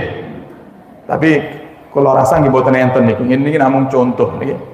Namun contoh, dia mau ngerasani saya, mau ngomongi saya di luar, maka Allah akan mencegah lisannya. Jadi saya baca bismillah, saya akan terjaga dari fitnah, terjaga dari gunjingan orang yang melihat saya, dan juga saya sama dengan menjaga orang yang melihat saya untuk tidak menggunjing saya.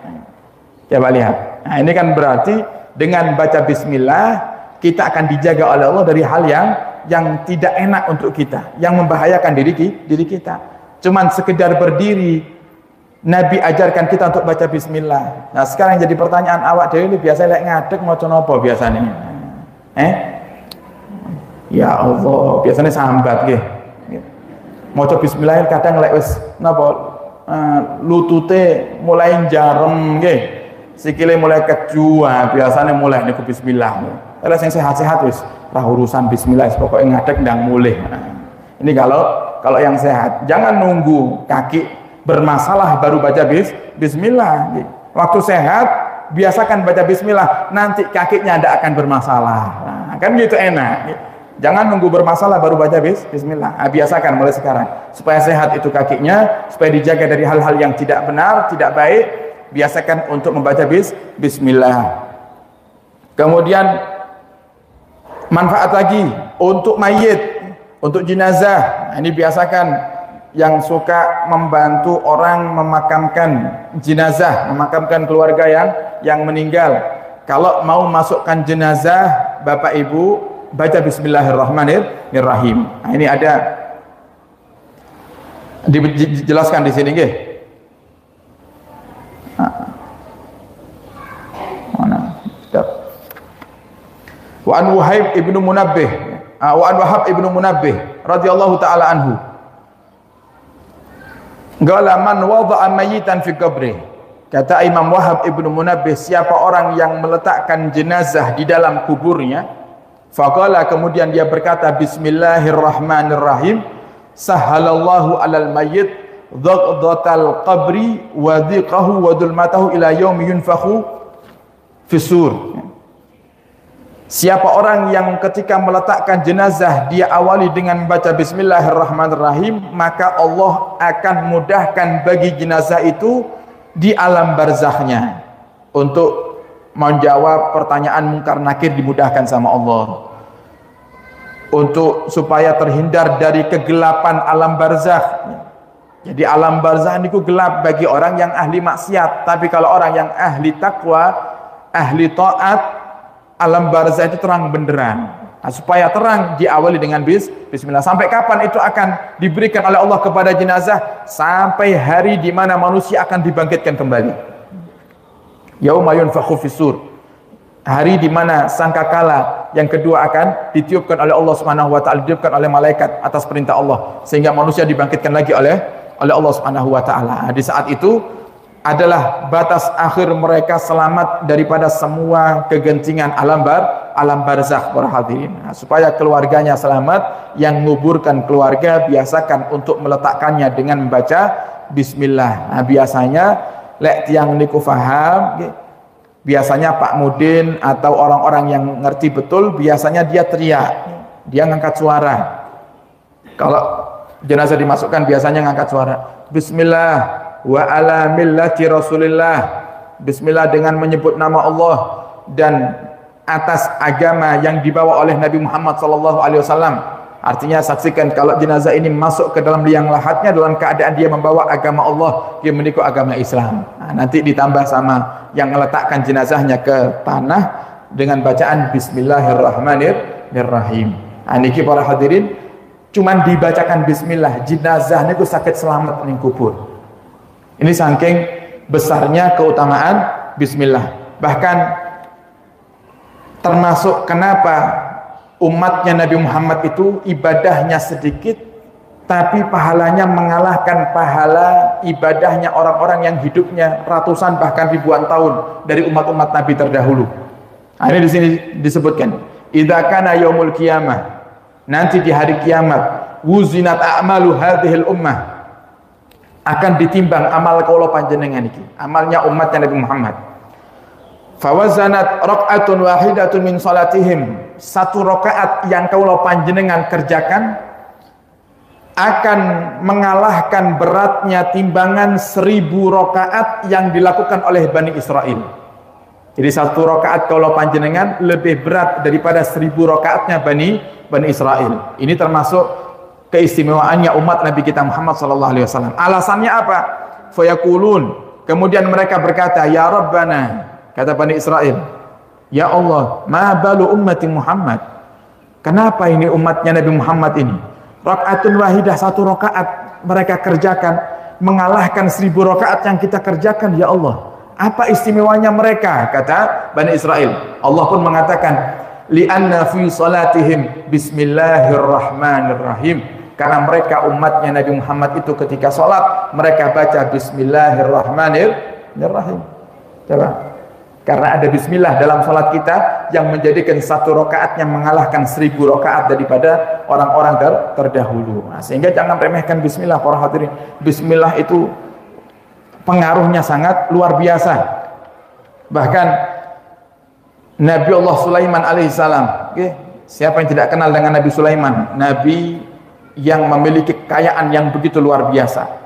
Di antara sebagian kekayaan yang didapatkan oleh Nabi Sulaiman itu disebabkan karena keutamaannya Bismillahirrahmanirrahim. Karena keutamaannya Bismillahirrahmanirrahim. Ini juga amalan niki, nggih. Saged jenengan amalkan di saat mau bekerja, karsane jenengan sugih kayak Nabi Sulaiman, nggih. Nah, niki diamalkan ya. Gila biasanya ngeten langsung nyatet sedaya biasanya, nggih. Mau dia diparingi amalan lek maca bismillah diampuni dosa nyantai mawon nggih. Lek urusan sugih wis langsung sregep melek sedaya nggih. Nah, niki saya bacakan, nggih. Saya hanya menerjemahkan, saya bacakan. Mana tadi? Wa Sulaiman alaihi salam umira an yaktuba ila Balqis. Dan pernah satu hari Nabi Sulaiman itu menulis surat kepada Ratu Balqis. Ratu Balqis ini juga seorang ratu yang kaya raya, yang punya singgasana yang megah. Fakataba, akhirnya Nabi Sulaiman menulis di dalam awal surat tersebut, Bismillahirrahmanirrahim, alla ta'lu alayya wa'tuni muslimin. Bismillahirrahmanirrahim, alla ta'lu alayya wa'tuni muslimin. Nah, ini kita dihafalkan. Okay. Bismillahirrahmanirrahim, alla ta'lu namal ain, bahasa Arabnya namal ain ta'lu, bukan pakai kaf ya, bukan pakai ka, tapi pakai ain sukun, ta'lu, alla ta'lu alayya wa'tuni, wawu hamzah ya, hamzah disukun, wa'tuni muslimin. Bismillahirrahmanirrahim, alla ta'lu alayya wa'tuni muslimin. Artinya apa? Dengan menyebut nama Allah yang maha pengasih lagi maha penyayang. Alla ta'lu alayya, jangan sombong kepadaku, jangan sombong angkuh di hadapanku. Wa'tuni muslimin, dan jadikan atau berikan kepadaku dalam keadaan muslimin, kalian tunduk, dalam keadaan kalian tunduk. Jadi intinya ngeten, ya Allah, jangan jadikan apa yang aku harapkan ini dia menghindar dariku, sombong, tidak mau mendekat. Wa'tuni muslimin, dan jadikan semua apa yang aku harapkan tunduk kepadaku. Nah, ini kersane rezeki ini tunduk kagem jenengan. Mangke lek ning toko nggih supaya dagangane niku laris, baca ini, diawali dengan Bismillahirrahmanirrahim, alla ta'lu alayya wa'tuni muslimin. Akhirnya surat itu dikirim kepada Ratu Balqis.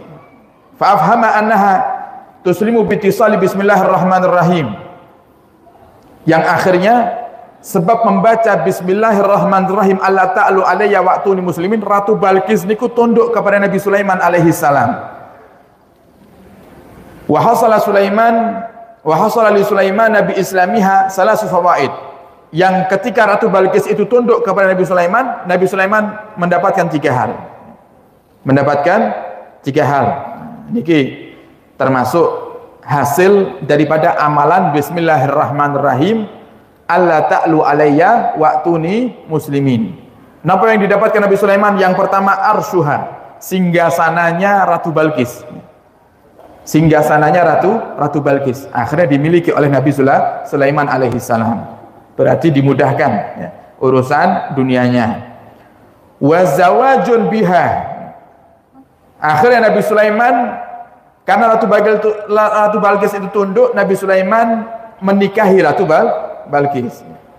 Jadi niki yang pemuda-pemuda mau ngelamar, nggih.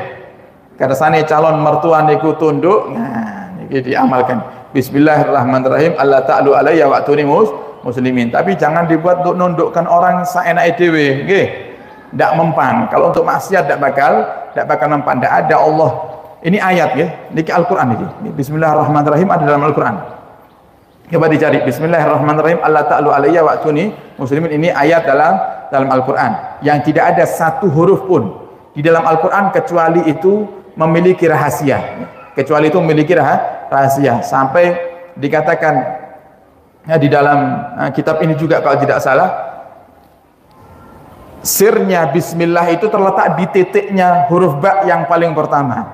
rahasia besarnya bismillah itu ada di titiknya huruf ba yang paling pertama. Ini sebagai ulama mengatakan seperti itu. Sebenarnya ini ulama kepingin jelaskan, jangan remehkan satu ayat pun di dalam Al-Quran karena pasti punya rahasia. Pasti punya rahasia. Ya. Makanya ada ayat-ayat para hadirin yang mungkin dari segi terjemahan kita tidak paham artinya, dan bahkan ulama ahli tafsir kalau menerjemahkan selalu mengatakan wallahu a'lam bimuradih, Allah yang lebih mengetahui dengan tujuannya akan ayat ini. Contohnya apa? Awal-awal surat dalam Al-Quran, kaf ha ya ain sad, itu kan kita tidak ngerti artinya. Itu ulama ahli tafsir selalu mengatakan Allahu a'lam bimuradihi, Allah yang lebih tahu tentang artinya, tentang makna dan tujuan daripada kata kaf ha ya ain sad alif lam mim. Itu jangan dikira tidak ada manfaatnya. Jangan dikira tidak ada manfaatnya. Coba jangan buka Hizbul Bahar, Hizbul Bahar dan Hizbun Nasr, ada di situ disebutkan kaf diulang 3 kali, kaf ha ya ain sad, kaf ha ya ain sad, kaf ha ya ain sad, diulang 3 kali, berarti ada manfaatnya ya. Nah, bahkan ada amalan yang berkaitan dengan kaf ha ya ain sad, nanti insya Allah suatu hari saya kasih amalannya nggih. Nah, mboten akeh supaya mboten akeh mangke sing iki mboten diamal nggih. Nah, ini para hadirin. Yang kedua, Sayyidina Sulaiman mampu menundukkan Ratu Balqis dan akhirnya menikah Ratu Balqis dengan Nabi Sulaiman. Yang ketiga, ziyadatun fi mulkihi, bertambah besar kerajaannya. Karena berhasil nikah dengan Ratu Balqis, otomatis kerajaan Ratu Balqis juga menjadi kerajaannya Nabi Sulaiman alaihissalam. Nah, sehingga dalam segi urusan dunia dengan membaca bismillah Allah akan berikan kemudahan. Wa kullu dzalika, semua hal itu bibarakati bismillahirrahmanirrahim, karena keberkahannya bismillahirrahmanirrahim. Nah, jadi kalau mau kerja biasakan baca bismillah. Lek sakit diulang berkali-kali nggih alhamdulillah. Nabi niku para hadirin kalau mau baca Al-Qur'an bismillahnya sampai 20 kali. Nabi Muhammad itu kalau mau baca Al-Qur'an bismillahnya sampai 20 kali. Nah, timbangane wiritan sing ndak jelas mending sing jelas ya. Jelas nih, putar ning pasar, ngontel sepeda, numpak motor, ya sing diwaca laris ya. Enek manfaatnya, tidak ada manfaatnya kecuali kalau niat hati jenengan minta sama Allah. Daripada laris mending bismillahirrahmanirrahim, bismillahirrahmanirrahim, bismillahirrahmanirrahim, terus baca. Selagi tidak ada penjual, tidak ada pembeli yang datang, baca bismillah, terus baca bismillah. Kalau tidak hari ini, mungkin besok kita akan diberikan kemudahan rezeki oleh Allah Subhanahu wa taala. Niki para hadirin diamalkan nggih, karsane rezekinya lancar. Insyaallah mugi-mugi dengan berkah bismillah Allah paring kaula panjenengan rezeki ingkang lancar, rezeki yang banyak, yang Allah jauhkan kita dari rezeki yang haram, Allah cukupkan kita dengan yang halal insyaallah, amin ya rabbal alamin. Wallahu a'lam bishawab.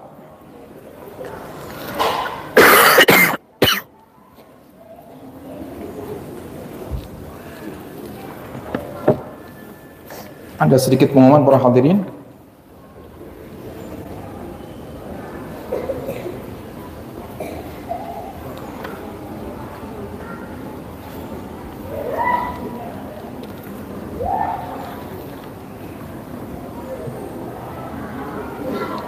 Ini ada pertanyaan, ya.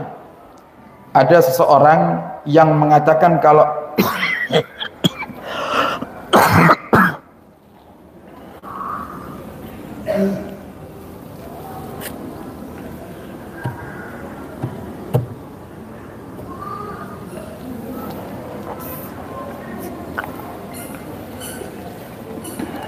ada seorang yang mengatakan kalau sholat sunnah rawatib itu dikerjakan yang sunnah dianjurkan saja. Beliau tidak melakukan sunnah rawatib yang muakkad. Gimana pendapat tentang hal itu? Sehingga ada jamaah yang akhirnya juga melaksanakan yang ghairu muakkad saja. Nah, ini harusnya kebalik. Kalau mau mengutamakan sesuatu, utamakan yang muakkad. Dan sebenarnya dari segi pelaksanaan, kenapa dia tidak niati untuk mengamalkan yang muakkad kalau dia hanya membatasi? Contoh qabliyah zuhur misalnya, qabliyah zuhur itu yang muakkad 2 rakaat, yang ghairu muakkad 2 rakaat, atau ba'diyah zuhur juga sama, yang muakkad 2 rakaat, yang ghairu muakkad 2 rakaat, berarti 4 rakaat. Ba'diyah zuhur 4 rakaat. Kalau dia hanya kerjakan yang 2 rakaat, kenapa tidak dia niati atau dia hadirkan di hati? Sebenarnya tidak perlu menghadirkan, cuman nah ini bagaimana bahasanya saya kurang paham ini. Kok sampai dia katakan tidak usah yang tidak usah yang muakkad, yang ghairu muakkad saja. Seakan-akan kalau dari sini yang saya pahami, dia hanya mau ngerjakan misalnya contoh seperti sholat sebelum maghrib, tapi dia tidak mau sholat ba'diyah maghrib. Seakan-akan seperti itu, seakan-akan. Karena kalau sebelum maghrib itu ghairu muakkad. Sebelum maghrib itu sholat sunnah sebelum maghrib itu ghairu muakkad. Jadi sunnah, tapi tidak sekuat sunnah yang muakkad. Jadi muakkad itu artinya dikukuhkan. Kalau ghairu muakkad yang tidak dikukuhkan, tetap sunnah tapi. Jadi bukan sholat qobliyah maghrib itu bukan bid'ah. Kan ada yang mengatakan qobliyah maghrib itu bid'ah. Tidak ada qobliyah maghrib itu. Hadisnya jelas. Nabi katakan ma bainal adzanain salatun liman syaa. Di antara 2 adzan atau kama qala Nabi, di antara 2 adzan itu ada salat. Ada salat. Antara maksudnya Nabi 2 adzan itu adzan dan iqamah maksudnya. Antara adzan dan setiap adzan dan iqamah itu ada salat sunnah. Nah, berarti kan sebelum subuh ada, habis adzan subuh kita salat qabliyah subuh atau yang kita kenal dengan salat fajar, dan itu paling afdolnya rawatib. Paling afdolnya salat sunnah qabliyah, ba'diyah ya paling afdol salat qabliyah subuh, salat fajar. Kalau salat isyraq itu yang waktu sudah terbitnya matahari setinggi tombak. Jadi jangan keliru. Jadi jangan sampai niat isyraq tapi sebelum subuh. Nah, kembali ke wali. Maka lek ngaji ojo ngantuan. Ini kemarin saya lihat di grup ada ribut bahas masalah isyraq. Dan termasuk orang yang mulia itu yang mengerjakan sholat isyraq sebelum subuh. Ini kalau bayang ini piye sholat isyraq sebelum subuh ini. Berarti subuh ini jam 7 berarti. Jadi sholat isyraq riyen baratan subuh. Jadi isyraq itu waktu terbitnya matahari setinggi 1 tombak. Nah, kalau sekarang itu kira-kira jam 6 lebih, kalau tidak salah, sekarang jam 6 lebih sekian. Ya itu perkiraan waktu saja. Perkiraan waktu. Kalau definisi para ulama panjang terkait dengan masalah isyraq. Kemudian para hadirin, zuhur juga ada qabliyah. Zuhur ada qabliyah.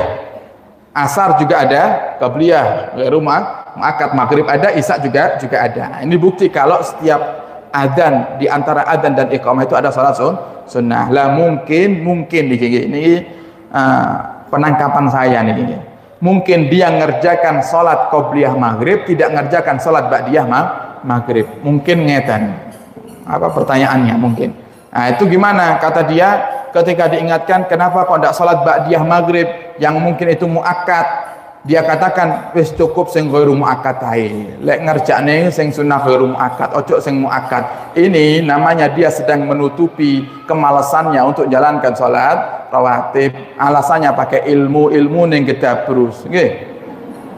Nah, jadi para hadirin ya, kalau katakan nggih tasik kesel, katakan capek. Jangan mencoba untuk menutupi kemalasan dengan dalil agama, jangan. Ini namanya berbohong mengatasnamakan syariat. Ini bisa bahaya ini. Bisa bahaya. Jadi kalau mau menjelaskan yang sunnah muakkad sama ghairu muakkad mana yang lebih diutamakan, ya tentu muakkad diutamakan. Namanya aja sudah muakkad, dikukuhkan, lebih dikukuhkan. Sama seperti apa di Ramadan misalnya. Salat ba'diyah isya itu sunnah muakkadah, sunnah yang dikukuhkan. Salat tarawih sunnah. Makanya kalau ada orang salat tarawih tidak salat ba'diyah isya itu lucu. Kenapa? Karena 2 rakaat ba'diyah isya itu pahalanya mengalahkan 20 rakaat tarawih. Jadi logika kalau dia mau mencari pahala dengan sholatnya, kalau mau mencari pahala dengan sholatnya harusnya dia ba'diyah dulu, kemudian dia jalankan terawih. Kalau dikatakan apakah dosa? Ya memang tidak dosa. Cuman jangan kalau ketika ada orang tanya, akhirnya kita nutup-nutupi dengan apa? Dengan dalil-dalil syar'i. Sing penting sing sunnah baru muakkad niku. Awake dhewe kelasnya sunnah baru muakkad, urung muakkad. Itu menutupi malasnya itu, ya. Itu nutupi malasnya. Jadi ini saya luruskan, mungkin dia salah ucap, mungkin kita husnudzon, mungkin dia salah ucap, mungkin maksudnya utamakan yang muakkad kalau memang kita mampu. Ndak mampu kok bisa yang ghairu muakkad, wis alhamdulillah timbangannya ndak sama sekali. Nggih. Timbangannya orang salat sunnah sama sekali. Ya mungkin seperti itu maksudnya. Nah, ini entah orangnya yang salah menyampaikan, sabaqal lisan, terpleset menyampaikannya sehingga niatnya tidak seperti itu, atau mungkin yang dengar salah dengar, rupanya rati luwe titik napa ngantuk, akhirnya salah terima, berarti niki susunudon aja, mungkin tidak seperti itu maksudnya. Mungkin maksudnya kula namung sagete yang qobliyah maghrib, lek ba'diyah maghrib dereng sakit istiqomah misalnya ngoten. Nah, mungkin ya kita maklumi, kita tidak boleh maksa, tidak bisa seperti itu. Jangan gara-gara urusan sunnah akhir malih musuhan, jangan. Jangan karena urusan sunnah malih musuhan, jangan karena tetangga tidak ikut urunan santri anak yatim malih dipaidu, nggih. Iki pelit iki, ora usah dikumpuli pelit. Soalnya anak yatim ora tau melok, tidak pernah ikut urun. Lihat dulu orang itu mampu apa tidak. Kalau dia tidak mampu jangan paksa para hadirin, karena sedekah itu tidak harus dengan uang. Sedekah kepada anak yatim juga tidak harus dengan uang, bisa berupa makanan. Mungkin kita saat ini minta urunan dengan tetangga itu tidak ngasih, tapi ternyata sehari-hari tetangga itu ngasih makan anak yatim. Husnudzon saja, tidak usah tidak usah membiasakan diri dengan berpandangan negatif. Mungkin salah ucap, mungkin maksudnya kalau selagi kita masih meniti istilahnya, mencoba untuk melangkah menjadi orang yang baik, kok tidak bisa ngamalkan rawatib secara keseluruhan yang muakkad dan ghairu muakkad, sebisanya lek sagete namung qobliyah, ya qobliyah dulu, mungkin gitu maksudnya dia, bukan menghindari yang muakkad. Karena kalau menghindari yang muakkad, ini masalahnya masalah syariat, ya, masalah hukum salat itu yang utama atau yang tidak utama saja, bukan sampai ke hukum halal atau haram atau hukum melanggar aturan. Jadi tidak perlu sampai bermusuhan, insyaallah. Semoga Allah berikan kemudahan untuk kita terus bisa menjalankan sunnahnya Nabi kita Muhammad SAW. Amin ya rabbal alamin. Nah, niki para hadirin juga mohon doa dan dukungan dari panjenengan sedaya. Alhamdulillah sedikit demi sedikit aula saged terus dikerjakan, semoga terus bisa berjalan sampai sempurna. Semoga tidak berhenti sebelum sempurna, dan semoga Allah jadikan aula ini, Allah kirimkan ke aula ini pejuang-pejuang ikhlas ahli surga, dan Allah pilih kita di antara mereka. Ala hadhihi niyah bisiril Fatihah.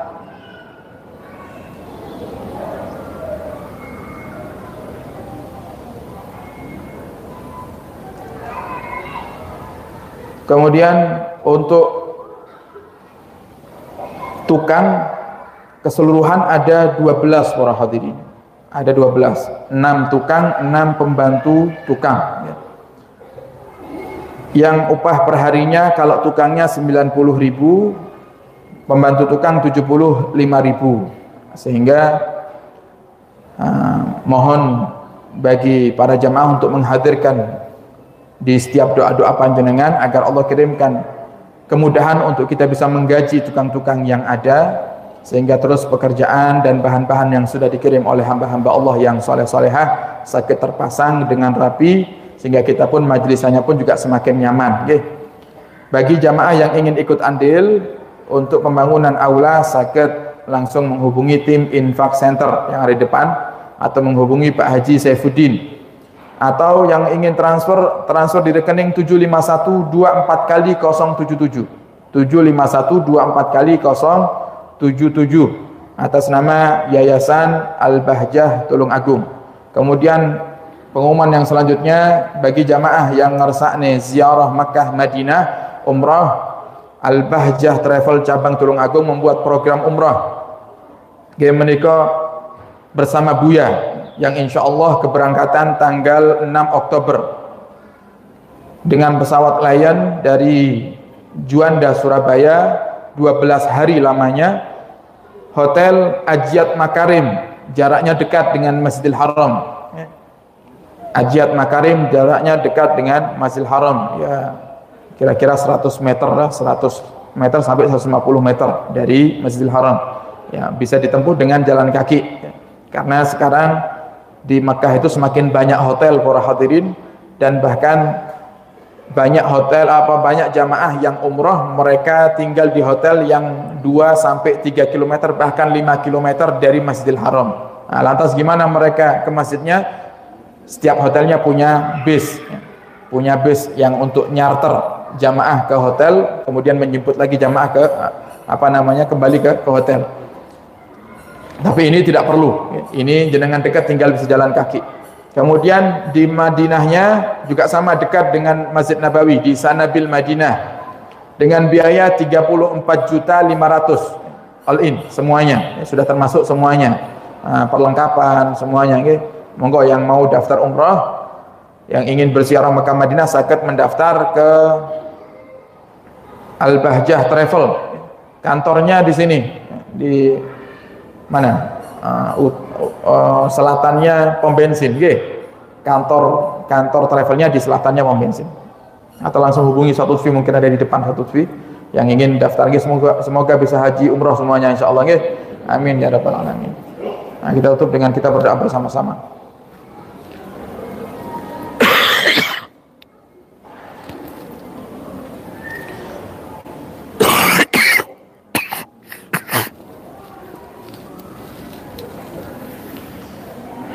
Bismillahirrahmanirrahim. Alhamdulillahirabbil alamin.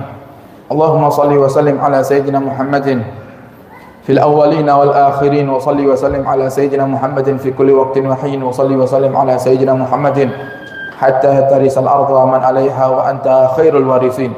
Allahumma ighfir dhunubana wastur uyubana wa tahhir qulubana wa hassin munqalabana wa afina wa'fu anna waghfir lana warhamna wa ala ta'atika a'inna wa ambabika fala tadrudna wa akhtim bis salihati a'malana ya rabbal alamin. Allahumma ya Allah, ampunilah dosa kami ya Rabb. Ampunilah dosa kedua orang tua kami, dosa kakek nenek kami, dosa guru-guru kami, santri-santri kami, istri kami, anak-anak kami, dan orang-orang kami cintai ya Allah. Maafkan segala kesalahan kami. Jadikan kami hamba-hambamu ya Allah yang selalu menyesali dosa yang pernah kami perbuat di masa lalu ya Rabb. Jangan jadikan kami hambamu ya Allah yang hanya bisanya mengingat-ingat kebaikan diri sendiri tapi melupakan kemaksiatannya. Jadikan kami ya Allah hambamu yang mudah melupakan kebaikan diri kami sendiri dan mudah mengingat daripada kemaksiatan yang pernah kami lakukan di masa lalu ya Rabb. Sehingga kau jadikan kami hambamu yang ahli istighfar. Jadikan kami ya Allah hambamu yang ahli taubah. Jadikan taubat kami di pagi hari ini ya Rabb taubatan nasuha, taubat yang sesungguhnya ya Allah, yang kami tidak mengulangi kemaksiatan kami ya Rabb. Ya Allah, jadikan hari ini lebih baik daripada hari yang lalu. Jadikan ya Allah pekan ini menjadi pekan yang lebih baik daripada pekan yang lalu. Jadikan tahun ini ya Allah tahun di mana kau berikan kemudahan untuk kami menjalaninya, kami memasukinya ya Allah. Jadikan tahun ini kan tahun yang lebih baik daripada tahun yang lalu ya Rabb. Jika di tahun yang lalu ya Allah kami menjadi hambamu yang malas beribadah, jadikan tahun ini ya Allah kami termasuk hambamu yang semangat beribadah. Jika di tahun yang lalu ya Allah ternyata kami termasuk hambamu yang jarang salat tahajud atau tidak pernah tahajud, jadikan tahun ini ya Allah kami semuanya ahli tahajud. Jadikan kami di tahun ini ahli zikir, jadikan kami ahli Quran, jadikan kami ahli majlis. Dekatkan kami dengan dirimu ya Allah, dekatkan kami dengan kasihmu Nabi Muhammad sallallahu alaihi wasallam. Dan ya Allah kami sadar dosa kami begitu banyak, amal kami sedikit ya Rabb. Tapi ya Allah kau lihat kami saat ini berkumpul di tempat yang mulia ini ya Allah. yang mereka berkumpul lebih daripada 40 daripada hamba-hambamu ya Allah. Maka yang mohon ya Rabb, jadikan kami hamba-hambamu yang tidak kau keluarkan kami dari tempat ini kecuali semua dosa kami telah kau ampuni ya Allah. Jangan biarkan kami pulang dari tempat ini ya Allah kecuali semua hajat kami akan kau kabulkan ya Rabb. Dan ya Allah, berikan kepada kami kemudahan untuk bisa menjadi hamba-Mu yang istiqamah dalam beribadah. Jadikan kami hamba-hamba-Mu yang ikhlas di saat menjalankan kewajiban ya Allah. Jadikan kami hamba-hamba-Mu yang kau mudahkan untuk menjauhi semua hal-hal yang kau haramkan ya Rabb. Dan ya Allah, berikan kepada kami hidayah. Berikan kepada istri kami hidayah, anak-anak kami hidayah. Berikan kepada orang-orang kami cintai hidayah-Mu ya Rabb. Pandang kami dan mereka semuanya dengan pandangan rahmat. Pandang kami dan mereka semuanya dengan pandangan inayah dan taufik-Mu ya Rabb. Jangan pernah pandang kami dengan pandangan murka-Mu. Dan ya Allah, kami sadar kami terkadang sering melakukan sebuah ibadah, ternyata dalam waktu yang singkat kami tinggalkan kembali ibadah tersebut ya Rabb. Kami sadar itu disebabkan karena kotornya hati kami. Maka ya Rabb, jika saat ini, detik ini kau dapati di hati kami banyak penyakit-penyakit ya Allah, kami ingin ya Allah kau bersihkan semua penyakit hati kami. Kau bersihkan kesombongan dari hati kami. Kau hindarkan kami dari sifat dengki, dari sifat benci ya Allah, dan dari sifat pendendam. Berikan kepada kami ya Allah hati yang sebagaimana kau berikan kepada mereka hamba-hamba-Mu yang saleh. Kami ingin ya Allah di hati kami hanya ada Engkau dan hanya ada kasih-Mu Nabi Muhammad SAW, sehingga kami mudah untuk beribadah, kami mudah untuk bersalawat kepada kasih-Mu Nabi Muhammad. Dan ya Allah, mudahkan kami semuanya untuk bisa menghidupkan sunnah kasih-Mu Nabi Muhammad, yang Nabi Muhammad mengatakan, man ahya sunnati faqad ahabbani. Siapa orang yang menghidupkan sunnahku, maka sungguh dia telah mencintaiku. Maka ya Rabb, jadikan kami termasuk orang yang kau pilih untuk bisa mencintai Sayyidina Muhammad, dengan kau mudahkan kami menghidupkan sunnah-sunnahnya Sayyidina Muhammad. Dan ya Rabb, jadikan kami orang yang bisa berakhlak seperti akhlaknya orang-orang yang soleh di masa lalu ya Allah. Jadikan kami anak-anak yang berbakti kepada kedua orang tua kami ya Allah. Jadikan kami seorang pemimpin rumah tangga yang adil ya Allah, pemimpin rumah tangga yang bisa berbuat baik kepada keluarga kami ya Allah. Jadikan kami suami yang saleh, yang bisa berbuat baik kepada istri kami ya Rabb. Jika di masa lalu kami sering berbuat zalim kepada istri kami, kepada keluarga kami, maka di pagi hari ini ya Allah ampuni kami, maafkan kami ya Rabb. Dan siapapun yang hadir di tempat yang mulia ini, jika dalam rumah tangganya sedang bermasalah, kami mohon ya Rabb, angkat masalah mereka. Jadikan rumah tangga kami dan mereka semuanya menjadi rumah tangga yang sakinah, mawaddah warahmah. Jika masalah itu ya Allah disebabkan karena masalah ekonomi, maka ya Rabb lapangkan rezeki kami. Jika masalah itu ya Allah disebabkan karena hati yang dipenuhi dengan kebencian, maka ya Rabb berikan hidayah kepada kami. Tuntun kami ke jalan yang benar ya Allah. Tuntun kami ke jalan yang diridhai, yang kau ridhai ya Allah dan diridhai oleh kasih-Mu Nabi Muhammad SAW. Dan kami mohon di majlis yang mulia ini ya Allah, mudahkan kami semuanya untuk bisa berziarah Makkah dan Madinah. Berziarah Makkah dan Madinah ya Allah. Rindu ya Rabb, rindu yang besar ya Allah. Maka mudahkan kami ya Rabb. Jangan kau cabut nyawa kami sebelum kami bisa melihat Ka'bah dengan kedua mata kami, sebelum kami bisa menyentuhkan telapak tangan kami ya Allah dengan Ka'bah-Mu yang suci, sebelum kami bisa mencium Hajar Aswad-Mu ya Allah, sebelum kami bisa duduk di raudhah kasih-Mu Nabi Muhammad. Kami semuanya ingin berziarah ke Makkah dan berziarah ke makam Sayyidina Muhammad.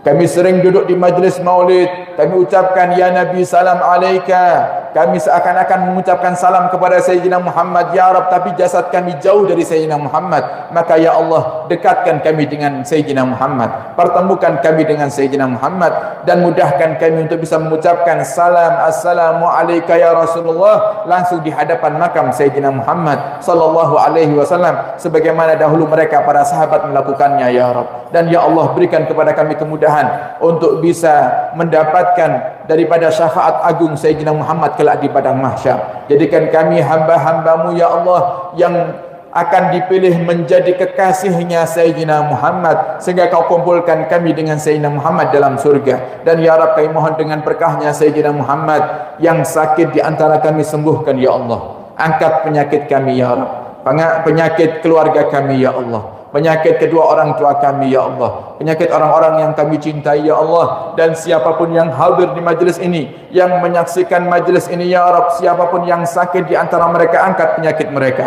penyakit zahir dan batin kami ya Allah, panjangkan umur kami dan mereka semuanya dalam ketaatan serta sehat wal afiat. Yang sempit rezekinya lapangkan ya Allah, yang sempit rezekinya lapangkan ya Allah, berikan kepada kami rezeki yang halal, jauhkan kami dari yang haram, jauhkan kami dari yang haram, cukupkan kami dengan yang halal, dan jauhkan kami dan mereka semuanya dari segala macam kemaksiatan ya Allah, kemaksiatan zahir dan batin. Dan kami mohon ya Rabb, setelah kau panjangkan umur kami, kelak di saat kau cabut nyawa kami ya Allah, kami mohon cabut nyawa kami dalam keadaan husnul khatimah. Kami ingin mati di saat kami sedang beribadah dengan khusyuk ya Allah. Jangan cabut nyawa kami di saat kami bermaksiat. Jangan cabut nyawa kami ya Allah di saat kami sedang lalai. Jangan cabut nyawa kami ya Allah di saat kami sedang sibuk dengan dunia kami. Ya Rabbi bil Mustafa balligh maqasidana waghfir lana ma madha ya wasi'al karami. Rabbana atina fid dunya hasanah wa fil akhirati hasanah wa qina adzabannar. Wa sallallahu ala sayyidina Muhammadin wa alihi wa sahbihi wa baraka wa sallam. Walhamdulillahi rabbil alamin. Bismillahil Fatihah.